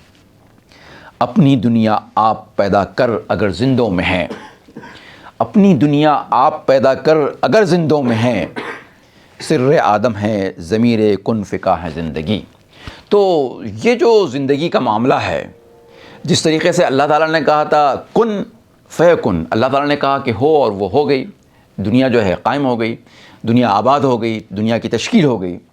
تو وہ اگر وہ خالق کائنات ہے، اگر وہ خالق کائنات ہے تو انسان ہونے کی حیثیت سے میں بھی تو عبد الخالق ہوں، اسی کا تو بندہ ہوں، میں بھی تو وہی صلاحیتیں رکھتا ہوں. تو خالق کائنات کے اندر اس نے جب میری تخلیق کی اور یہ ساری کائنات کو بنایا جس حالت میں بنایا، تو اب شوخی دیکھیے علامہ اقبال کی کہ وہ کہتے ہیں کہ باغ بہشت سے مجھے حکم سفر دیا تھا کیوں، باغ بہشت سے مجھے حکم سفر دیا تھا کیوں، کار جہاں دراز ہے اب میرا انتظار کر. میں تو بہت آرام سے آپ کی جنت کے مزے لوٹ رہا تھا، میں نے تو کبھی کسی بے صبری کا مظاہرہ نہیں کیا، بے چینی کا مظاہرہ نہیں کیا، انریسٹ کا مظاہرہ نہیں کیا، میں نے تو کبھی خواہش کا اظہار نہیں کیا کہ آپ مجھے کسی اور دنیا میں بھیج دیجئے اور اپنا نائب بنا دیجئے اور یہ کر دیجئے. میں نے تو کوئی آپ سے ڈیمانڈ ہی نہیں کیا تھا، میں تو بہت آرام سے تھا. آپ نے اپنی ایک عظیم الشان حکمت عملی کے تحت مجھے بھیجا. اب جب کہ میں یہاں پر آ گیا تو میں نے کیا دیکھا، ایک ویرانہ تھا یہاں پر. آج جو باغات ہم کو نظر آتے ہیں، آج جو عمارتیں ہم کو نظر آتی ہیں، آج جو بریجز ہم کو نظر آتے ہیں، ایسا تو کچھ تھا نہیں، ایک ویرانہ تھا یہاں پر. اب میں نے یہ سوچا کہ آپ تو خالق کائنات ہیں اور میں تو عبد الخالق ہوں، آپ کا بندہ ہوں میں. تو آپ کی دی ہوئی صفات کا استعمال کرتے ہوئے میں نے اب آپ کی کائنات میں رنگ بھرنا شروع کیا. اب یہاں پر میں نے اس کو آباد کرنا شروع کیا اور اس مقام پر پہنچنے کی کوشش کی جس مقام پر پہنچنے کے لیے آپ نے دراصل مجھے پیدا کیا تھا. تو اب یہ آپ کے جو مذہبی لوگ ہیں، آئی ایم ویری سوری، یہ شاعرانہ شوخی ہے، اس کو آپ ادروائز مت لیجئے، اس پر کوئی فتویٰ نازل مت کیجئے، کہ یہ جو سو کالڈ مذہبی لوگ ہیں یہ کہتے ہیں کہ دنیا تو بس 4 دن کی ہے، اس سے آپ جو ہے رغبت پیدا مت کیجئے، اس سے دل مت لگائیے، اور اس کو تو بس ایک یوں سمجھیے کہ بہت ٹیمپرری قسم کا پلیس ہے اور یہاں سے کوئی رغبت نہیں ہونی چاہیے اور آپ کو تو لو لگانی چاہیے ادھر جانے کے سلسلے میں. تو علامہ اقبال کہتے ہیں کہ باغ بہشت سے مجھے حکم سفر دیا تھا کیوں، کار جہاں دراز ہے. اب دنیا کے کام بہت پھیل گئے ہیں، اب میں نے اپنے آپ کو اس دنیا کو بنانے اور اس کی تشکیل کرنے اور اس کو اس کی تخلیق کے لیے میں نے اپنے آپ کو ڈیووٹ کر دیا ہے. تو اب جو ہے آپ اب میرے لیے آپ بے چین مت ہوئیے، اب میرے لیے آپ انتظار کیجیے. شاعرانہ شوقی ہے، نثر میں شاید اس کا اظہار کرنا قطرے سے خالی نہیں ہے. بہرحال یہ ہے کہ گیسوئے تابدار کو اور بھی تابدار کر، گیسوئے تابدار کو اور بھی تابدار کر، ہوش و خرد شکار کر، قلب و نظر شکار کر. عشق بھی ہو حجاب میں، حسن بھی ہو حجاب میں، یا تو خود آشکار ہو یا مجھے آشکار کر. تو ہے محیط بے کراں، میں ہوں ذرا سی آبجو. تو ہے محیط بے کراں، میں ہوں ذرا سی آبجو. یا مجھے ہم کنار کر یا مجھے بے کنار کر. میں ہوں صدف، میں ہوں صدف تو تیرے ہاتھ میرے گوہر کی آبرو. میں ہوں صدف تو تیرے ہاتھ میرے گوہر کی آبرو. میں ہوں خزف تو مجھے گوہر شہوار کر. نغمے نو بہار اگر میرے نصیب میں نہ ہو، نغمے نو بہار اگر میرے نصیب میں نہ ہو، اس دمے نیم سوز کو تیرکے بہار کر. باغ بہشت سے مجھے حکم سفر، یہ دوسرا شعر ہے. خیر، تو یہاں پر یہ بات ہے کہ دیکھیے خود وہ طاقت انسان کو کہاں سے حاصل ہوگی یہ دنیا کو بنانے کی، سنوارنے کی، تو اس کے لیے بھی وہ اللہ تعالیٰ کی طرف رجوع ہوتا ہے کہ جو صلاحیتیں آپ نے مجھے دی تھی اب ان کو بروکار لانے کی طاقت اور ہمت مجھے عطا کیجیے. تو یہ خودی ہے جس کو پروان چڑھانے کی بات علامہ اقبال کہتے ہیں، اس کے بھی اپنے مدارج ہیں، اس کے بھی اپنی سٹیجز ہیں. سب سے پہلی سٹیج جو بیان کرتے ہیں وہ اطاعت. دیکھیے آپ لوگ بہت اچھی طریقے سے جانتے ہیں کہ علامہ اقبال کے فلسفے کا مطالعہ کرتے ہوئے دو الفاظ بطور خاص ہمارے سامنے آتے ہیں. جاوید قمر صاحب کی توجہ میں مبذول کرنا چاہوں گا. ایک تو ہے فلسفے وحدت الوجود کہ اکثر صوفیہ کرام جس کے پیرو ہوتے ہیں، اور ایک ہے فلسفہ وحدت الشہود. علامہ اقبال نے زیادہ تر فلسفہ وحدت الشہود کی تائید کی. یہ الگ بات ہے کہ شاعر ہے تو ایک آدھ شعر کبھی وہ رنگ آ جاتا ہے تو وحدت الوجود کا بھی شعر آپ وہاں پر لے کر آئیں گے اور دونوں میں کوئی تضاد آپ نہیں پائیں گے انشاءاللہ تعالی. جیسے خاص طور سے مسجد قرطبہ کا اگر مطالعہ کرے تو وہاں پر آپ کو کہیں وحدت الوجود کی بھی ایک جھلک آپ کو دکھائی دیں گی. لیکن پہلے یہ کہ اللہ تعالیٰ کی اطاعت میں اپنے آپ کو مکمل طور پر سرنڈر کر دینا. مسلمان ہے ہی نام فرمانبرداری کا. پھر اس کے بعد self control, mastery over desires, کہ جب میں نے اپنے آپ کو سرنڈر کر دیا ہے اللہ تعالیٰ کے سامنے تو اب پھر ڈیزائرس کی کیا اہمیت رہ گئی ہے. وہ ڈیزائرس، وہ خواہشات جس کے بارے میں اکثر کہا جاتا ہے کہ انسان خواہشات کا پتلا ہے، تو اگر میں ان کو کنٹرول نہ کر سکوں تو میرا سرنڈر کرنا کیا معنی رکھتا ہے. تو دوسری سٹیج ہے سیلف کنٹرول، نیاز مندی، ماسٹری اوور ڈیزائرس. اور پھر تیسری بات ہے کہ ڈیوائن وائسرجنسی، کہ اب میں اپنے آپ کو اللہ تعالیٰ کے مشن میں شامل کرنے کے میں قابل بنا لیتا ہوں. میں دو اسٹیج سے گزر چکا ہوں. سب سے پہلی بات تو یہ کہ میں نے مکمل فرمانبرداری اختیار کی، تابعداری اختیار کی، اللہ تعالیٰ کی اطاعت اختیار کی، اور اس کے بعد میں نے اپنے ڈیزائرز پر قابو پانا سیکھا. اب یہاں ایک بات کا خیال رکھیں کہ ڈیزائرز پر قابو پانے کا عمل میں سیکھ رہا ہوں، اس کا مطلب یہ نہیں کہ میں پرفیکشن کی طرف چلا گیا، میں پرفیکٹ ہو گیا، ایسا نہیں ہے.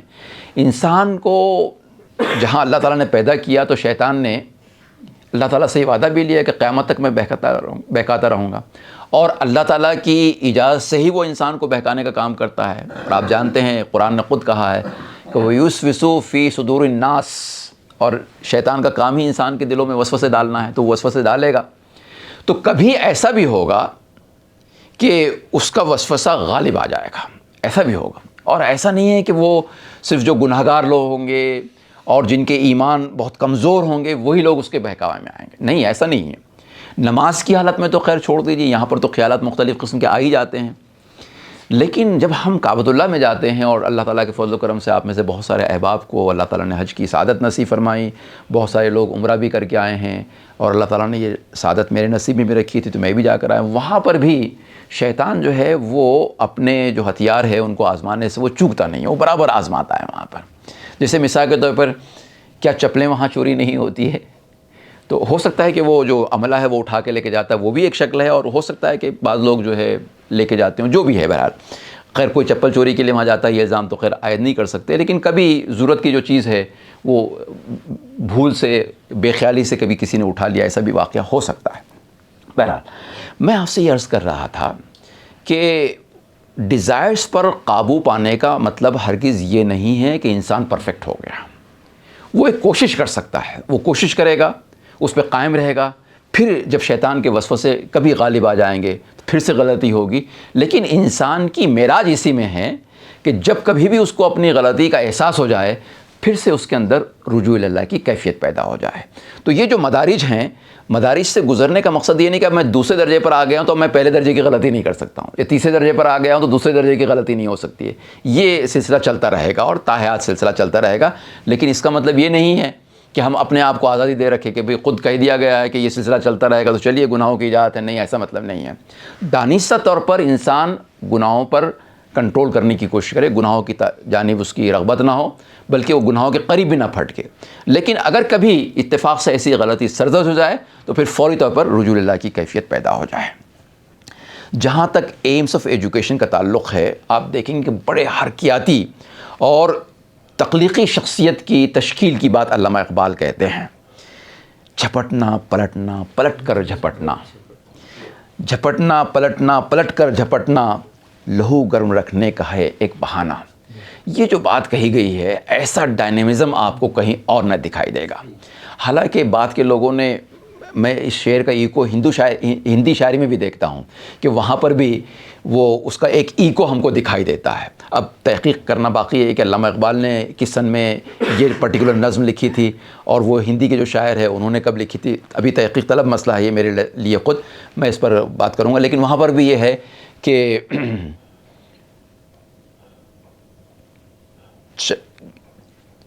کیا ہے، وہ چڑھ کر گرنا، گر کر چڑھنا نہ اکھرتا ہے نا۔ ایک چونٹی جب دیوار پر چڑھتی ہے تو کبھی چڑھتی ہے اور کبھی گرتی ہے، لیکن اس کو اکھرتا نہیں ہے، اس کو برا نہیں مانتی ہے، وہ پھر سے وہ کوشش کرتی ہے۔ کوشش کرنے والوں کی کبھی ہار نہیں ہوتی۔ تو اس میں بھی یہ بات کہی گئی تھی۔ اب دیکھنا یہ ہے کہ یہ علامہ اقبال کی نظم کس سن کی ہے اور وہ جو ہندی نظم ہے، ہندی کویتا ہے، وہ کب کی ہے۔ خیر، تو یہ پہلی بات ہے۔ تو development of a dynamic and creative personality, تعلیم کا اگر مقصد نکالیں گے آپ تو وہ مقصد یہ ظاہر ہوگا کہ we want to develop a dynamic and creative personality. آج سب سے زیادہ افسوسناک بات یہ ہے کہ وجوہات کچھ ہو سکتی ہے، بہت سارے مسائل ہو سکتے ہیں، لیکن ملت میں اور خاص طور سے نوجوان نسل میں اور بچوں میں کچھ کر گزرنے کا جذبہ تقریباً مفقود ہو کے رہ گیا ہے۔ میں یہ نہیں کہتا ہوں کہ سارے بچے تعلیم کے میدان میں آگے بڑھیں گے اور سب کے سب گریڈ اے ہو جائیں گے، اور جیسے کہا جاتا ہے کہ پارسیوں کے بارے میں کہا جاتا ہے کہ ان کے کسی لیڈر نے کہا تھا جب وہ ہندوستان میں آئے تھے اور گجرات بارڈر پر وہ اس ذریعے سے وہاں آئے تھے اور وہاں کے راجا کے پاس گئے تھے اور اجازت طلب کی تھی کہ ہم یہاں پر تجارت کرنے کے لیے آئے، تجارت کرنے کی اجازت دیجیے۔ تو وہ گجرات کا اس وقت جو بادشاہ تھا، اس وقت بھی وہ اسٹیٹ جو ہے بزنس کے لحاظ سے بہت آگے تھی، ایڈوانس تھی، اور گجرات کا وہ راجہ اجازت نہیں دینا چاہتا تھا، لیکن راجہ کی شان کے خلاف ہے کسی سے کہے کہ آپ یہاں نہیں آ سکتے بول کے۔ تو اس نے کیا کیا، بہت سمبولیکلی اپنے ملازمین سے کہا کہ ان کی خدمت میں دودھ پیش کرو، اور دودھ اس انداز میں پیش کروایا کہ گلاس جو ہے وہ لبالب بھرا ہوا تھا، اور دودھ ظاہر ہے کہ سفید ہوتا ہے، سفید جو ہے وہ امن کی نشانی بھی ہے۔ تو میسج یہ دیا انڈائریکٹلی، زبان سے نہیں کہا کہ یہاں آپ نہیں آ سکتے، بلکہ یہ کہا کہ ہم تو ویلکم کرنا چاہتے ہیں، پرامن قوم ہے، لیکن ہاں ہمارے پاس جگہ نہیں ہے، گلاس لبالب بھرا ہوا۔ تو آنے والا جو پارسیوں کا قائد تھا وہ بھی بہت ذہین تھا، اس نے کیا کیا، اس نے بھی ایک اشارہ اپنے لوگوں کو کیا، اور سب نے کیا کیا، اپنی اپنی تھیلیوں سے، بیگ سے جو ہے وہ چینی نکالی، شوگر نکالی، اور ایک ایک چمچ اسے مکس کر دیا۔ مطلب اس نے یہ جواب دینا چاہا کہ اے راجہ، ہم کو الگ سے جگہ کی کہاں ضرورت ہے، ہم تو اسی میں شیر و شکر ہو کے رہ جائیں گے۔ وہ دن ہے، لوگ کہتے ہیں کہ آج کا دن ہے، کہ ہندوستان کی تاریخ میں پارسیوں کا کوئی احتجاج نہیں ہے، اس لیے کہ وہ جو اس نے کمٹمنٹ کیا تھا راجہ سے، اس کے بعد اپنی قوم کو جو ایڈریس کیا تھا، وہ ایڈریس یہ کیا تھا کہ آپ جس فیلڈ میں جانا چاہتے ہیں جائیے، but you should be second to none. آپ جو ہے کسی اور کے مقابلے میں دوسرے نمبر پر نہ آئیں۔ ان کا بچہ اسکول میں اگر پڑھے گا تو وہ رینک فرسٹ رہے گا، ان کا بچہ اگر بزنس میں جائے گا تو وہ اپنے بزنس کی رینج کے لحاظ سے ٹاپ لیول کا رہے گا، جس سروس میں جائے گا آپ اگر اندازہ قائم کریں تو ایک دم انہوں نے اس کریمی لیئر بنا لی ہے اپنی ایک طریقے سے اگر دیکھا جائے۔ تو یہ بات ہے کہ development of dynamic and creative personality. پھر دوسری بات یہ کہ education must lead to number 1 self realisation, جس سے آپ کہتے ہیں تکمیل ذات، یا جس کو آپ کہتے ہیں خود افروزی۔ اب یہ خود افروزی جو ہے اپنے آپ میں ایک بڑا پروسیس ہے۔ جب تک جو ہے آپ اپنے آپ کو بھٹی میں تپاتے نہیں، اس وقت تک آپ کندن نہیں بنتے۔ تو کندن بنانے کا جو عمل ہے اس کو ہم ایجوکیشن کی زبان میں کہتے ہیں self realisation. So education must lead to self realisation, کہ میرے اندر کیا صلاحیتیں پوشیدہ ہیں، میں ان کو پہچانوں. اور آپ اچھی طریقے سے جانتے ہیں کہ جس نے اپنے آپ کو پہچانا، اپنے نفس کو پہچانا، وہی اپنے رب کو پہچان سکتا ہے. تو سلسلہ شروع ہوتا ہے اپنے آپ کو پہچاننے سے، اور وہ سلسلہ پہنچتا ہے اپنے رب کو پہچاننے تک. اور جس نے اپنے آپ کو اور اپنے رب کو پہچان لیا، وہ کائنات کو یوں اجاڑ حالت میں نہیں رکھ سکتا، وہ ڈسٹربڈ حالت میں نہیں رکھ سکتا. وہ یقین طور پر کائنات کو سنوارنے کا فریضہ انجام دینے کے لیے اپنے آپ کو مصروف کر دے گا. دوسری بات مورل اسٹرینتھ، کہ سنوارنے والا جو ہوگا تو لوگ اسی وقت اس سے انفلوئنس ہوگے جب اس کے پاس ایک مورل اسٹرینتھ ہوگی، ایک اخلاقی طاقت ہوگی. تو اگر آپ دیکھیں، چاہے علامہ اقبال کا فلسفہ ہو، چاہے مولانا مودودی کے جو دروس ہوں، اس میں اگر آپ دیکھیں تو ایک بات ہم کو مشترک نظر آتی ہے، اور وہ یہ کہ انسان کے کردار کو دونوں نے غیر معمولی طور پر جو ہے اہمیت بخشی. اس لیے کہ کہا جاتا ہے کہ if wealth is lost, nothing is lost. دوبارہ پیدا کی جا سکتی ہے، دولت دوبارہ کریٹ کی جا سکتی ہے. if health is lost, something is lost. but if character is lost, everything is lost. تو کیریکٹر کی جو بات ہے وہ بڑی اہم ہے. ایک صاحب کردار آدمی ہی دراصل انفلوئنشل ہو سکتا ہے. اب آپ کے ذہن میں ایک بات آئے گی کہ آج کے دور میں تو طلبہ، نوجوان نسل اور بچے کس سے انفلوئنس، ان کا رول ماڈل کون ہے؟ یا تو فلمی دنیا کے گانے ناچنے والے لوگ ان کے رول ماڈل ہیں، یا پھر وہ کرکٹر ہوں یا پولیٹیشنس ہو، وہ ان کے رول ماڈل ہیں. چاہے ان کی اخلاقیات کیسی ہو، چاہے ان کی ایمانداری کا جو لیول ہے، اس کی جو سطح ہے وہ کچھ ہو، وہ رول ماڈل بنے ہوئے ہیں. کیوں ایسا ہو رہا ہے؟ اس لیے کہ میرا ایسا تجزیہ ہے، آئی مے بی رانگ، مارکیٹ میں اگر آپ کو کوئی ضرورت ہے، اپنی چیز خریدنی ہے، تو جو چیز اویلیبل ہے اس میں سے بہتر آپ اٹھائیں گے. جو چیز اویلیبل ہے، اویلیبل میں سے آپ بہتر چیز کو اٹھائیں گے. اب مارکیٹ میں صاحب کردار لوگ ملتے کہاں ہیں؟ نہ اولاد کو اپنے والدین میں وہ کردار نظر آ رہا ہے جس کے اندر ایک کشش ہو، ایک جاذبیت ہو، اور نہ بدقسمتی سے اپنے اساتذہ اکرام میں وہ کردار نظر آ رہا ہے. تو پھر وہ اور کسی کی طرف راغب اگر نہیں ہوں گے تو کیا ہوں گے؟ ان کا ذہن اتنا پختہ تو نہیں ہے کہ وہ اچھائی میں اور برائی میں فرق محسوس کر سکیں. تو اگر وہ راغب اگر ہو رہے ہیں تو اس میں کوئی غلط بات نہیں ہے. آپ ایسا نہ سمجھیں کہ جو تھیری پیش کی جا رہی وہ صحیح نہیں ہے. جو رول ماڈل کی اہمیت ہے وہ اپنی جگہ پر ہے. اسی لیے ہمارے جتنے مفکرین تعلیم ہیں، ہمارے جتنے فلاسفرس ہیں، ہمارے جتنے قائدین ہیں، ان سب نے جو بات پیش کی وہ کسی اور کو رول ماڈل کے طور پر نہیں پیش کیا، بلکہ خود قرآن نے صاف کہہ دیا کہ اگر آپ کے لیے کوئی بہترین اسوہ ہو سکتا ہے، رول ماڈل ہو سکتا ہے، تو وہ حضرت محمد مصطفیٰ صلی اللہ علیہ وسلم کی ذات ہو سکتی ہے. اسی لیے تو بات کہی گئی ہے کہ قل ان کنتم تحبون اللہ فاتبعونی یحببکم اللہ. کہہ دو اے محمد، اگر تم چاہتے ہو، یعنی انسان، ہم بندے، اگر تم چاہتے ہو کہ خدا تمہیں پیار کرے تو تم میری، یعنی حضرت محمد مصطفیٰ صلی اللہ علیہ وسلم کی اتباع کرو. کتنی پیاری بات کہی ہے کہ محمد سے وفا تو نے تو ہم تیرے ہیں، کہ محمد سے وفا تو نے تو ہم تیرے ہیں، یہ جہاں چیز ہے کیا، لو قلم تیرے ہیں. پھر تو یہ قلم لے اور اپنی تقدیر خود لکھ، لیکن شرط کیا ہے کہ محمد سے وفا. اب ہم محمد سے وفا کا جو تقاضا ہے اس کو بھی غلط طور پر سمجھیں. نہیں چھوڑیں گے، نہیں چھوڑیں گے، محمد کا دامن نہیں چھوڑیں گے. بار بار ہم کہتے ہیں، میرے ایک استاد کہا کرتے تھے، ارے کم وقت تو تم نے پکڑا ہی کب ہے؟ چھوڑنے کی بات تم کر رہے ہو، تم نے پکڑا ہی کب ہے؟ ادھر نمازیں جاری قضا ہو رہی ہے، ادھر تم جلوس سے محمد ہی نکال رہے ہو. مسجدوں کے پاس سے گزر رہے ہو، دوسروں نے اگر نعرہ لگا دیا تو نماز میں خلل ہو جائے گا، اور ہمارے نعرے اگر لگ رہے ہیں تو اس میں نمازوں میں اور عبادتوں میں کوئی خلل نہیں ہوگا. کتنی عجیب و غریب قسم کی صورتحال پیدا ہوگی. خیر، تو یہاں پر یہ ہے کہ مورل اسٹرینتھ، جو اخلاقی ساکھ ہے، اخلاقی طاقت ہے، اس کی بڑی اہمیت ہے، اس کو پروان چڑھانے کی ضرورت ہے.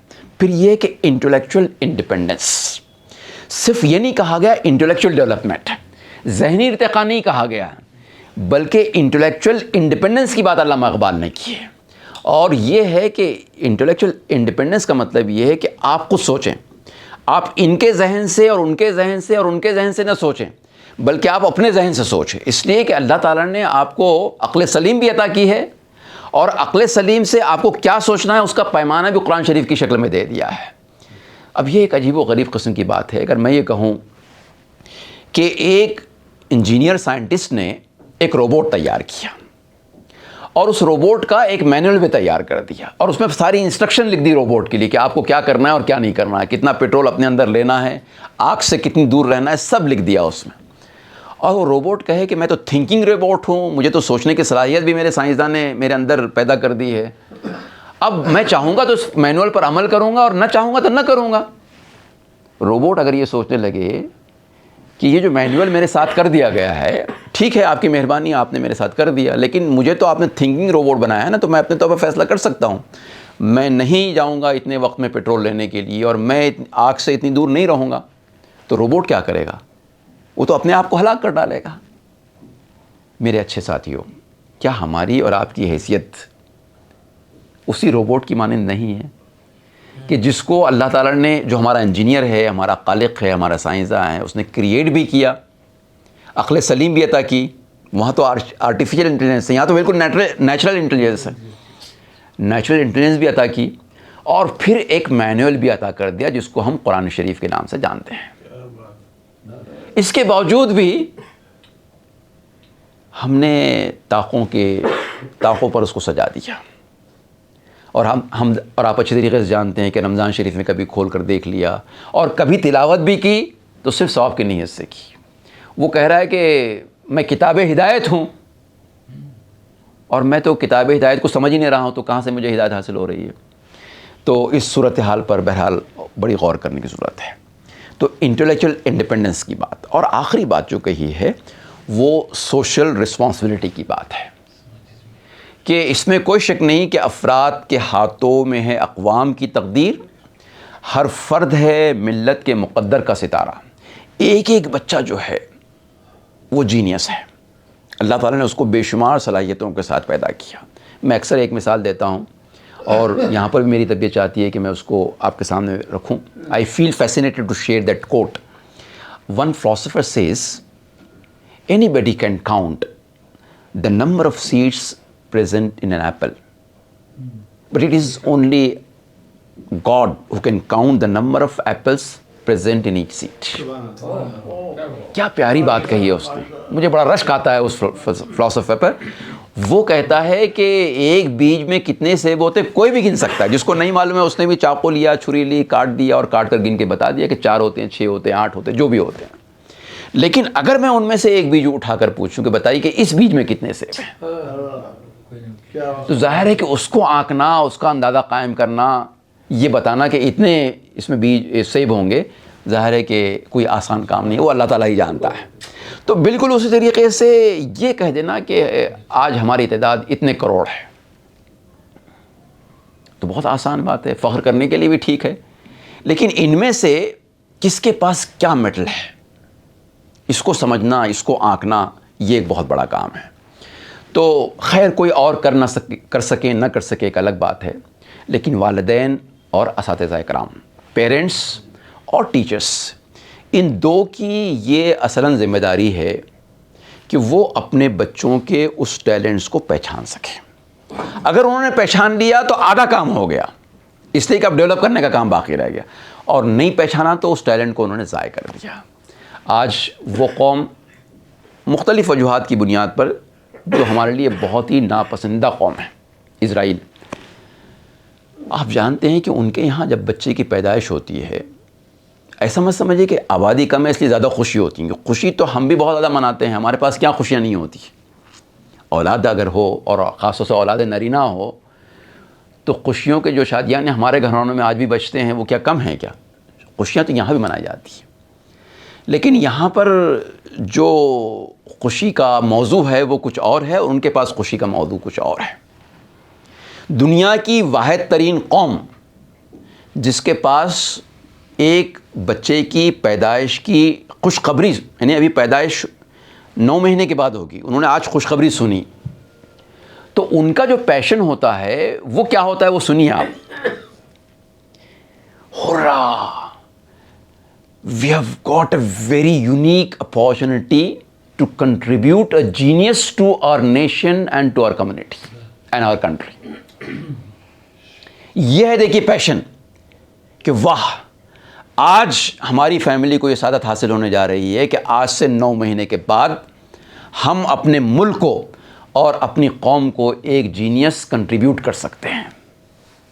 اب صرف نعرہ نہیں ہے یہ، اس کے ساتھ ان لوگوں کی ایک عمل ہے، ایک ریاضت ہے، ایک پورا ایک جس کو آپ کہتے ہیں نیریٹو ہے. وہ کیا ہے کہ بچے کی پیدائش سے 9 مہینے پہلے جب اطلاع ملی تب ان کے پاس کا پورا روٹین بدل جاتا ہے. اس لڑکی کے کھان پان کی تبدیلی ہو جاتی ہے، اس کی غذائیت میں تبدیلی آ جاتی ہے. زیتون اور انجیر اور بادام اور کھجور اس کی غذا کا معمول بن جاتے ہیں، چاہے اس کو پسند ہو نہ ہو. یہاں تک کہ اگر وہ لڑکی بایولوجیکل سائنس کی ہے ہونے والی ماں، یا وہ آرٹس کی طالبہ ہے، یا اس نے 10th کے بعد اپنی ایجوکیشن ڈسکنٹینیو بھی کر دی ہے، تب بھی وہ لڑکی سے کہا جا رہا ہے، اور وہ بہت ہی ذوق اور شوق کے ساتھ ریاضی کے سوالات بآواز بلند حل کر رہی ہے. کیوں؟ اس لیے کہ ہمارے پاس بھی تصور ہے، ہم کہتے ہیں کہ جو حاملہ لڑکی ہوتی ہے وہ قرآن شریف کی تلاوت اس کے سامنے کی جائے اور اس کو سنے یا وہ خود تلاوت کرے، وہ آواز ہو جائے گی، وہ اچھے اثرات مرتب کریں گی. وہ تصور ان کے پاس بھی ہے. وہ کہتے ہیں کہ انٹیلیجنٹلی جو کام کیا جائے گا اس کے اثرات بھی ہونے والے بچے پر مرتب ہوں گے. تو میتھمیٹکس کے کوشچنس وہ سالو کر رہی ہے، اس کو خود کرنا نہیں آ رہا تو اس کا شوہر اس کی مدد کر رہا ہے. اور اگر وہ شوہر بیزی ہے، مدد نہیں کر پا رہا ہے، تو اس کے ساس اور اس کے خسر اس کی مدد کر رہے ہیں، اس کے والدین آ کے اس کی مدد کر رہے ہیں، اور وہ لگاتار میتھمیٹیکل کوشچنس کو بآواز بلند وہ حل کر رہی ہے. اور پھر یہ کہ گھر کا ایک بڑا خوشگوار ماحول، اگر اختلاف ہے بھی تو اس بچے کی آمد کے لیے ایک خوشگوار ماحول کریٹ کیا جا رہا ہے. پھر آپ دیکھیے کہ اس بچے کا جو لاڑ و پیار ہے اور اس کے کھیلنے کے جو سامان ہیں، ایک ایک چیز سے ان کی ذہانت کا اظہار ہوتا ہے. یہی وجہ ہے کہ 3rd اور 4th اسٹینڈرڈ میں آنے پر میتھمیٹکس کے استاد یہاں پر موجود ہیں کہ ہمارے بچے ابھی کنسیپچول میتھس پڑھتے ہیں، تو وہاں بزنس میتھمیٹکس پڑھتا ہے 4th اسٹینڈرڈ کا بچہ. اسرائیل میں 4th اسٹینڈرڈ کا بچہ بزنس میتھمیٹکس پڑھتا ہے. خیر، تو ایک پورا نیریٹو جو ہے بدل جاتا ہے، پورا ایک جوش و خروش کا جو ماحول ہے وہ بدل جاتا ہے کہ ہم کو اب موقع ملا. یہاں تک کہ کوئی مہمان آیا اور اگر وہ اسموکر ہے تو عام حالات میں تو انہوں نے برداشت کر لیا، لیکن اب ایک بچے کی ولادت اس گھر میں ہونے والی ہے اور وہ آ کے مہمان نے سگریٹ جلائی تو اس سے کہ پلیز آپ گھر کے باہر، ہو سکے تو گلی کے باہر، لین سے باہر آپ چلے جائیں، وہاں جا کر آپ پیے. کیوں کہ اس دھوئیں سے نکلنے والا جو نکوٹین ہے وہ دھواں کہیں ہمارے ہونے والے بچے پر اثر انداز نہ ہو جائے نگیٹیولی. کیا زبردست قسم کا پیشن ہے دیکھیے. تو بچہ جو ہے اگر آپ اس کے ٹیلنٹس کو اتنے سمجھنے والے ہو جائیں گے، فلسفہ تعلیم کیا ہے؟ سب سے پہلے تو بچے کے ٹیلنٹ کو سمجھنا ہے اور پھر اس کو پروان چڑھانا ہے خاص رخ پر. تو علامہ اقبال نے جو بات کہی، ڈائنامزم کی بات کہی، تخلیقیت کی بات کہی، اس کے اندر کریٹیو صلاحیتوں کو اجاگر کرنے کی جو بات کہی، وہ تبھی ممکن ہے جب ہم اس بچے کے لیے اور اس بچے کی ماں کے لیے اور پوری فیملی کے لیے کنجینیل انوائرمنٹ کریٹ کر سکیں. تو اپنے من میں ڈوب کر پاجا سراغ زندگی، اپنے من میں ڈوب کر پاجا سراغ زندگی، تو اگر میرا نہیں بنتا تو نہ بن، اپنا تو بن. یہ جو ہے کہ بھئی آپ کی اپنی جو صلاحیتیں، ان صلاحیتوں کے اعتبار سے تو آپ اپنا مقام پیدا کرنے کی کوشش کیجیے. شاعر کہتا ہے کہ میں اپنے فن کی بلندی سے کام لے لوں گا، میں اپنے فن کی بلندی سے کام لے لوں گا، مجھے مقام نہ دو، میں خود مقام لے لوں گا. تو جس طالب علم کی اٹھان، جس کی تربیت اس انداز میں کی جائے، علامہ اقبال کے فلسفے کے عین مطابق کی جائے، اسلامی فلسفے کے عین مطابق کی جائے، وہ تعلیمی نظام جس کو مولانا سید ابوالعلا مودودی نے پیش کیا اور علی گڑھ مسلم یونیورسٹی میں ظاہر ہے کہ انہوں نے ایک خطبہ پیش کیا تھا، اس کی روشنی میں ہم جس نظام کو مرتب کر سکتے ہیں، یہ سب جو ہے اسلامی فکر سے اور قرآن کی فکر سے نکلی ہوئی جو خیالات ہیں، وہ ان خیالات سے جو فکر ترتیب پاتی ہے، اس کا حاصل یہی ہے کہ بچے کے ٹیلنٹس کو سمجھ کر، اس کی روح کو مرکز مان کر، دیکھیے ہوتا کیا ہے کہ اللہ تعالیٰ نے انسان کی ترقی کے لیے جو مختلف انوار پیدا کیے، ان میں پہلا نور تو اس کی اپنے عقل سلیم ہے. دوسرا نور اگر آپ دیکھیں تو وہ علم ہے جو عقل سلیم اور تجربے کی بنیاد پر انسان نے کریٹ کیا. ایک نور جو ہے اس کا اپنا مشاہدہ، اس کا اپنا مطالعہ، وہ بھی ایک نور ہے. ان تمام انوار سے مغربی اقوام نے بھرپور فائدہ اٹھایا اور ترقی کے مدارج وہ طے کرتے جا رہے ہیں. لیکن اللہ تعالیٰ نے ترقی کے لیے ایک اور نور پیدا کیا ہے، اس سے انہوں نے اپنے آپ کو محروم کر لیا۔ اس نور کو انہوں نے کیا کیا؟ انہوں نے چرچ کی 4 والز کے اندر، 4 دیواری میں اس کو قید کر دیا۔ اس نور کی روشنی کو باہر دیکھنے کے لیے وہ تیار نہیں ہے۔ سیکولرزم کے نام پر انہوں نے اس نور کو قید کر دیا۔ ہمارے پاس اللہ تعالیٰ کے فضل و کرم سے وہ نور مکمل طور پر اپنی آب و تاب کے ساتھ موجود ہے، لیکن بدقسمتی سے اس نور کی روشنی میں، اس نور کا تقاضا یہ تھا کہ ہم پہلے 3 انوار پر بھی عبور حاصل کرتے ہیں۔ کیوں عبور حاصل کرنا کیوں ضروری ہے؟ میں اس لیے یہ بات نہیں کہہ رہا ہوں کہ میں بھی مسلمان ہوں اور الحمدللہ ہم تمام مسلمان ہیں، میں اس لیے بات نہیں کہہ رہا ہوں، بلکہ میں یہ بات اس لیے آپ کے سامنے پیش کر رہا ہوں کہ 3 انوار سے استفادہ کرتے ہوئے آگے بڑھنے والی قوموں نے کبھی اپنی اس طاقت کا غلط استعمال بھی کیا۔ اس میں کوئی شک نہیں کہ 99% انہوں نے انسانیت کی فلاح اور بہبود کے لیے استعمال کیا، اور آپ تو اپنی جاگتی آنکھوں سے وہاں دیکھ کر آئے ہوئے احباب یہاں پر موجود ہیں کہ کس طریقے سے انہوں نے انسانیت کو فیض پہنچانے کا کام کیا۔ قرون اولیٰ کے مسلمانوں نے جس انداز میں کام کیا تھا، نشاط الثانیہ کے بعد مغربی اقوام نے تقریباً ویسا ہی کارنامہ انجام دینے کی کوشش کی، لیکن اس کے ساتھ ساتھ یہ کہ اپنی اس سائنٹیفک پاور کا، اس علمی طاقت کا انہوں نے حسب ضرورت غلط بھی استعمال کیا۔ ایک شخص صدام حسین اگر قصوروار تھا تو اس کے لیے پورے عراق کو تہس نہس کر دیا۔ ایک شخص اسامہ بن لادن کی کسی وجہ سے آپ کو تلاش تھی تو اس لیے آپ نے افغانستان کو تباہ و برباد کر دیا، اور آپ جان رہے ہیں کہ فلسطین میں کیا ہو رہا ہے اور کس کی پشت پناہی سے ہو رہا ہے۔ یہ تمام واقعات ہمارے سامنے ہیں۔ تو وہ لوگ، وہ اقوام جنہوں نے چوتھی طاقت سے، چوتھے نور سے اپنے آپ کو محروم کر رکھا ہے، وہ پہلے 3 کا اگر غلط استعمال کریں گے تو میں سمجھتا ہوں کہ اس قوم کے لیے ایک بہت بڑا سوالیہ نشان ہے کہ جس کے پاس سب سے بڑی طاقت تو موجود ہے اور اپنی آب و تاب کے ساتھ موجود ہے، لیکن وہ 3 چیزیں جو اس کی روشنی میں بہت آسان تھی جن کو حاصل کرنا، لیکن اپنی لاپرواہی سے ہم نے اپنا مقام جو ہے ایک دم پست کر لیا ہے۔ تو ضرورت اس بات کی ہے، پوائنٹس تو بہت سارے باقی ہیں، لیکن میں سمجھتا ہوں کہ یہاں پر میں کنکلوڈ کروں کہ ضرورت اس بات کی ہے۔ میں اپنے طلباء سے بھی بات کہتا ہوں کہ بہت پہلے جو سقراط کا زمانہ ہے، ارسطو کا زمانہ ہے، بقراط کا زمانہ ہے، اسی زمانے میں ایک اور فلسفی جس کا نام بہت زیادہ مشہور نہیں ہے لیکن جس کو اہل اردو بہت اچھی طریقے سے پہچانتے ہیں، ڈیوجانس کلبی کے نام سے، ڈیوجینس نام ہے جس کا، وہ دن کے اجالے میں، حضرت عیسیٰ علیہ السلام کی پیدائش سے 300-400 سال پہلے دن کے اجالے میں، چمکتی دھوپ میں چراغ لیے چلتا تھا اور کسی چیز کو تلاش کرتا تھا۔ لوگ پوچھتے تھے کہ آپ کیا تلاش کر رہے ہیں؟ وہ کہتا تھا کہ میں ایک اچھے، سچے، کھرے، ایماندار انسان کی تلاش کر رہا ہوں۔ حضرت عیسیٰ علیہ السلام کی پیدائش سے بھی 300-400 سال پہلے میرا ایسا ماننا ہے کہ وہی ڈیوجانس کلبی آج سے 100 سال پہلے پیدا ہوتا، اور اس کے ہاتھ میں چراغ دیکھ کر ہم پوچھتے اس سے، یا ہمارے آباء و اجداد پوچھتے کہ آپ کس چیز کی تلاش کر رہے ہیں؟ تو اب وہ نہیں کہتا کہ میں ایک اچھے انسان کی تلاش کر رہا ہوں، بلکہ انسانوں کی جو کلیکٹیو وزڈم ہے وہ اس نتیجے پر پہنچی کہ اس کے ذہن میں اگر وہ علم ہوتا تو وہ کہتا کہ میں ایک اچھے استاد کی تلاش کر رہا ہوں۔ اس لیے کہ ایک اچھا استاد اگر میں تلاش کر لوں گا تو مجھے اچھے انسانوں کی تلاش کرنے کی ضرورت نہیں پیش آئیں گی، وہ خود بخود پیدا ہو جائیں گے۔ اور میں اپنے ڈپارٹمنٹ کے ساتھیوں سے یہ کہتا ہوں جو اپنے آپ کو استاذ الاساتذہ کہتے ہیں، ٹیچر آف ٹیچرز کہتے ہیں، یہاں پر سبھی لوگ تقریباً اسی حیثیت سے ہیں کہ اساتذہ کو پڑھانے کا ایک مرتبہ اور مقام آپ لوگوں کو حاصل ہے، تو ہماری جو کیفیت ہے اگر آج کے دور میں ڈیوجانس کلبی پیدا ہو تو وہ استاد کی تلاش بھی نہیں کرتا، وہ سماج کے خواص کی تلاش کرتا۔ جو خاص لوگ ہیں، جو انٹلیکچوئلس ہیں، جو ٹیچرز کے ٹیچرز ہیں، وہ ان کی تلاش کرتا۔ وہ کہتا کہ میں ٹیچرز کے ٹیچرز کی تلاش کر رہا ہوں، اس لیے کہ ٹیچرز کے ٹیچرز اگر اچھے ہو جائیں گے، کھرے نکلیں گے، تو پھر اچھے ٹیچرز کی تشکیل ہوگی، اور اچھے ٹیچرز کی تشکیل ہوں گی تو اچھے انسان بنانا آسان ہو جائے گا۔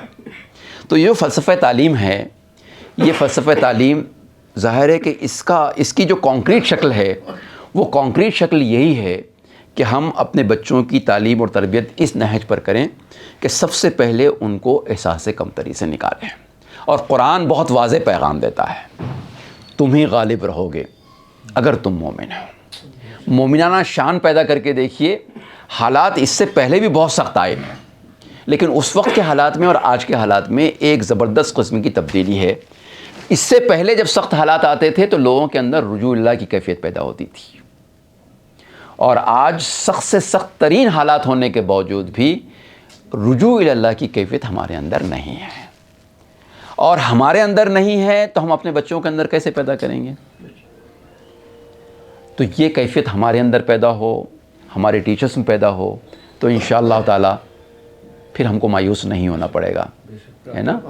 ہمارے پاس تو ٹائم ہے، اور آپ دیکھ رہے ہیں کہ کتنی توجہ کے ساتھ ہم آپ کو سن رہے ہیں۔ جی جی جی بالکل۔ اگر آپ کے پاس ٹائم ہے تو آپ اور کچھ ٹائم لے سکتے ہیں۔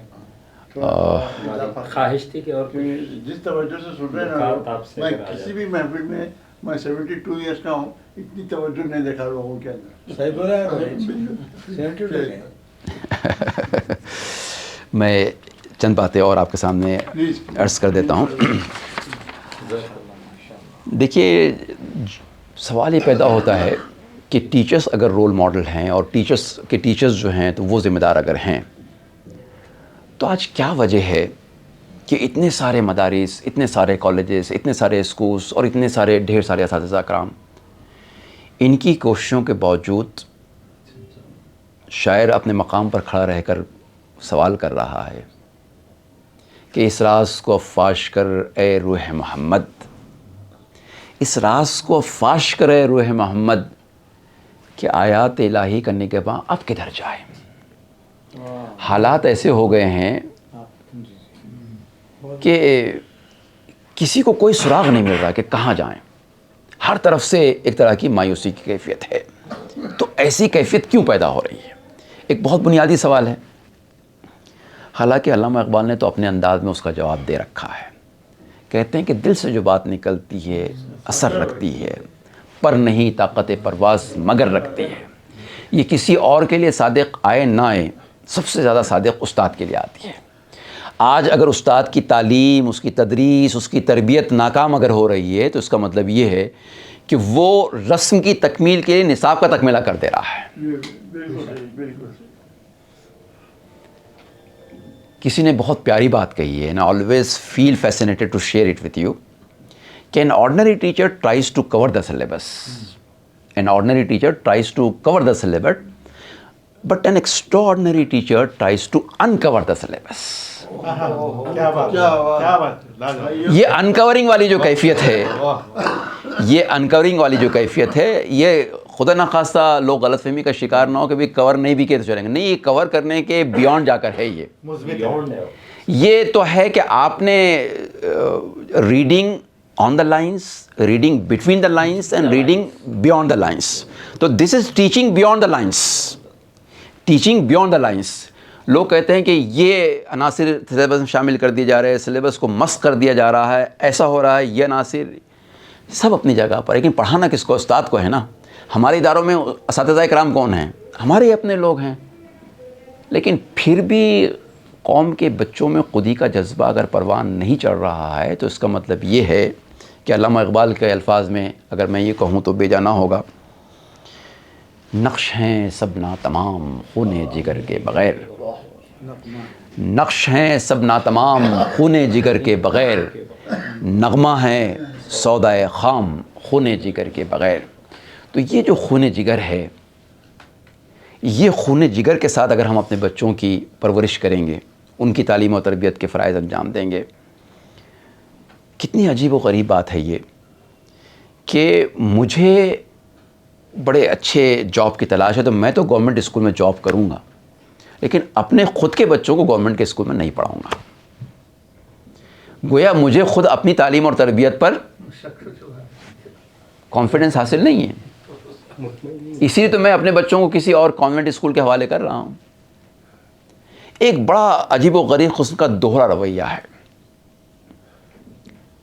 آپ سر سید احمد خان پر غور کیجئے، انگریزوں سے کتنے گہرے مراسم ان کے نہیں تھے اور کیسے کیسے فتوے ان پر نہیں عائد کیے گئے۔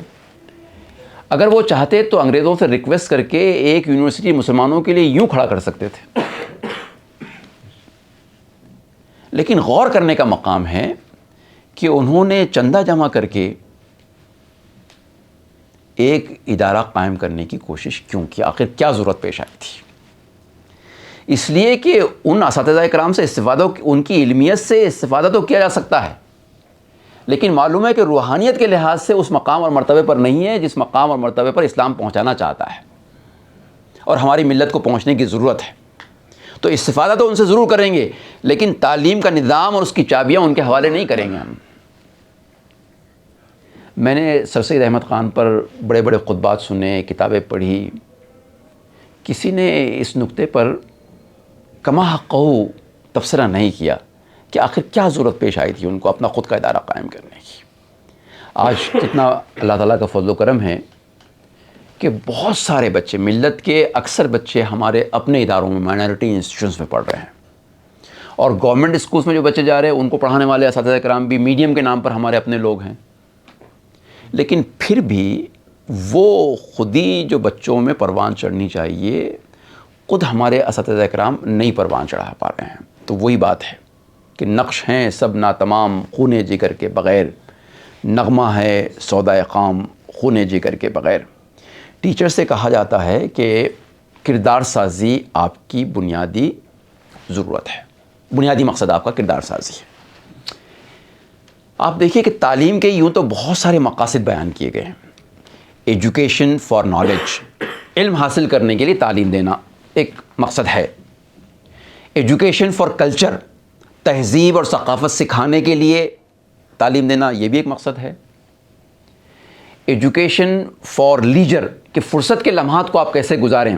آپ دیکھیے آج فرصت کے لمحات کو گزارنا نہیں سکھا رہا تعلیمی نظام، تو بچوں کے فرصت کے لمحات کن لغویات میں گزر رہے ہیں، ہم بچوں کے کیا آج کل تو بڑوں کے لمحات بھی کیسے گزر رہے ہیں ہمارا آپ اچھی طریقے سے جانتے ہیں۔ اب تو فرصت کے لمحات نہیں، کام کے لمحات بھی کیسے ضائع ہو رہے ہیں ویڈیو میں اور اس میں، آپ جانتے ہیں اچھی طریقے سے۔ تو ایجوکیشن کے مختلف مقاصد تو ہیں، لیکن کردار سازی پر علامہ اقبال نے اور اسلامی فلسفے نے جو زور دیا اس کی وجہ کیا ہے، اس کو سمجھنے کی کوشش کیجیے۔ دیکھیے بہت سارے ماہرین نے اس بات کو تسلیم کیا ہے کہ education for character formation is the ultimate aim of education. جیسے میں تحدید سے نعمت کے طور پر یہ بات عرض کروں کہ سی ایم اسٹیفن صاحب جب مہاراشٹر کے گورنر تھے تو وہاں کے اورنگ آباد کے college, Maulana Azad college campus میں وہاں کے پریزیڈنٹ اس زمانے کے ڈاکٹر فزکری صاحب نے ان کو انوائٹ کیا تھا، اور انہوں نے یہ بات کہی تھی کہ being the chancellor of 20 universities of Maharashtra, I am very proud to say that the ultimate aim of education is character formation۔ ٹھیک، وہ سی ایم اسٹیفن جنہوں نے تعلیم پر بڑے اچھے مضامین بھی لکھے، بلکہ ان کا ایک لکھا مضمون مجھے یاد ہے، اس کا عنوان ہی تھا لو اسٹینڈرڈس آف ہائر ایجوکیشن۔ عنوان بتاتے خود اپنے آپ میں بہت کچھ بتاتا ہے۔ خیر، تو کردار سازی جو ہے تعلیم کا الٹیمیٹ ایم آف ایجوکیشن ہے، لیکن کردار کے معنی کیا ہے؟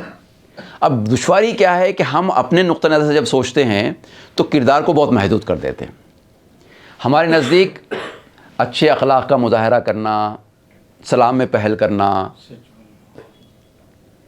بڑوں کا ادب کرنا، صرف یہ کردار نہیں، صرف یہ کردار نہیں ہے۔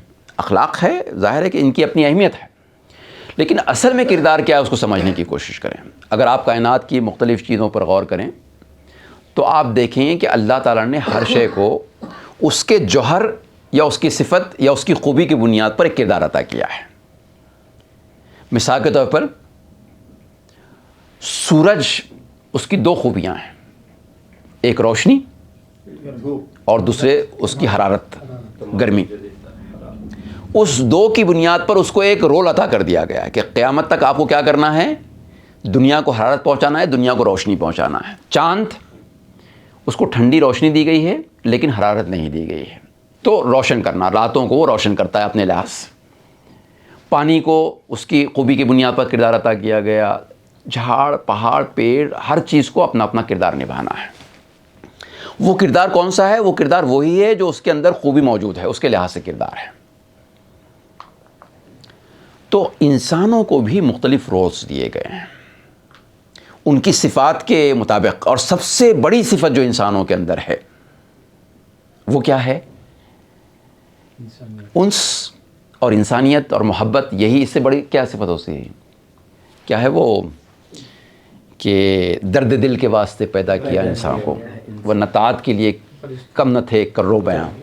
تو فرشتوں کی تعداد کچھ کم نہیں تھی اللہ تعالیٰ کی عبادت کرنے کے لیے، پھر بھی انسان کو پیدا کیا گیا. تو کیوں پیدا کیا گیا؟ درد دل کے واسطے پیدا کیا. اب درد دل کیا ہے؟ درد دل یہ کہ ساری دنیا میں ناانصافی ہو رہی ہے اور ظلم ہو رہا ہے، اور مسلمان دم کی بریانی کھانے میں لگے ہوئے ہیں. ساری دنیا میں انصاف کا گلا گھونٹا جا رہا ہے اور ہمارے کانوں پر جوں نہیں رینگتی.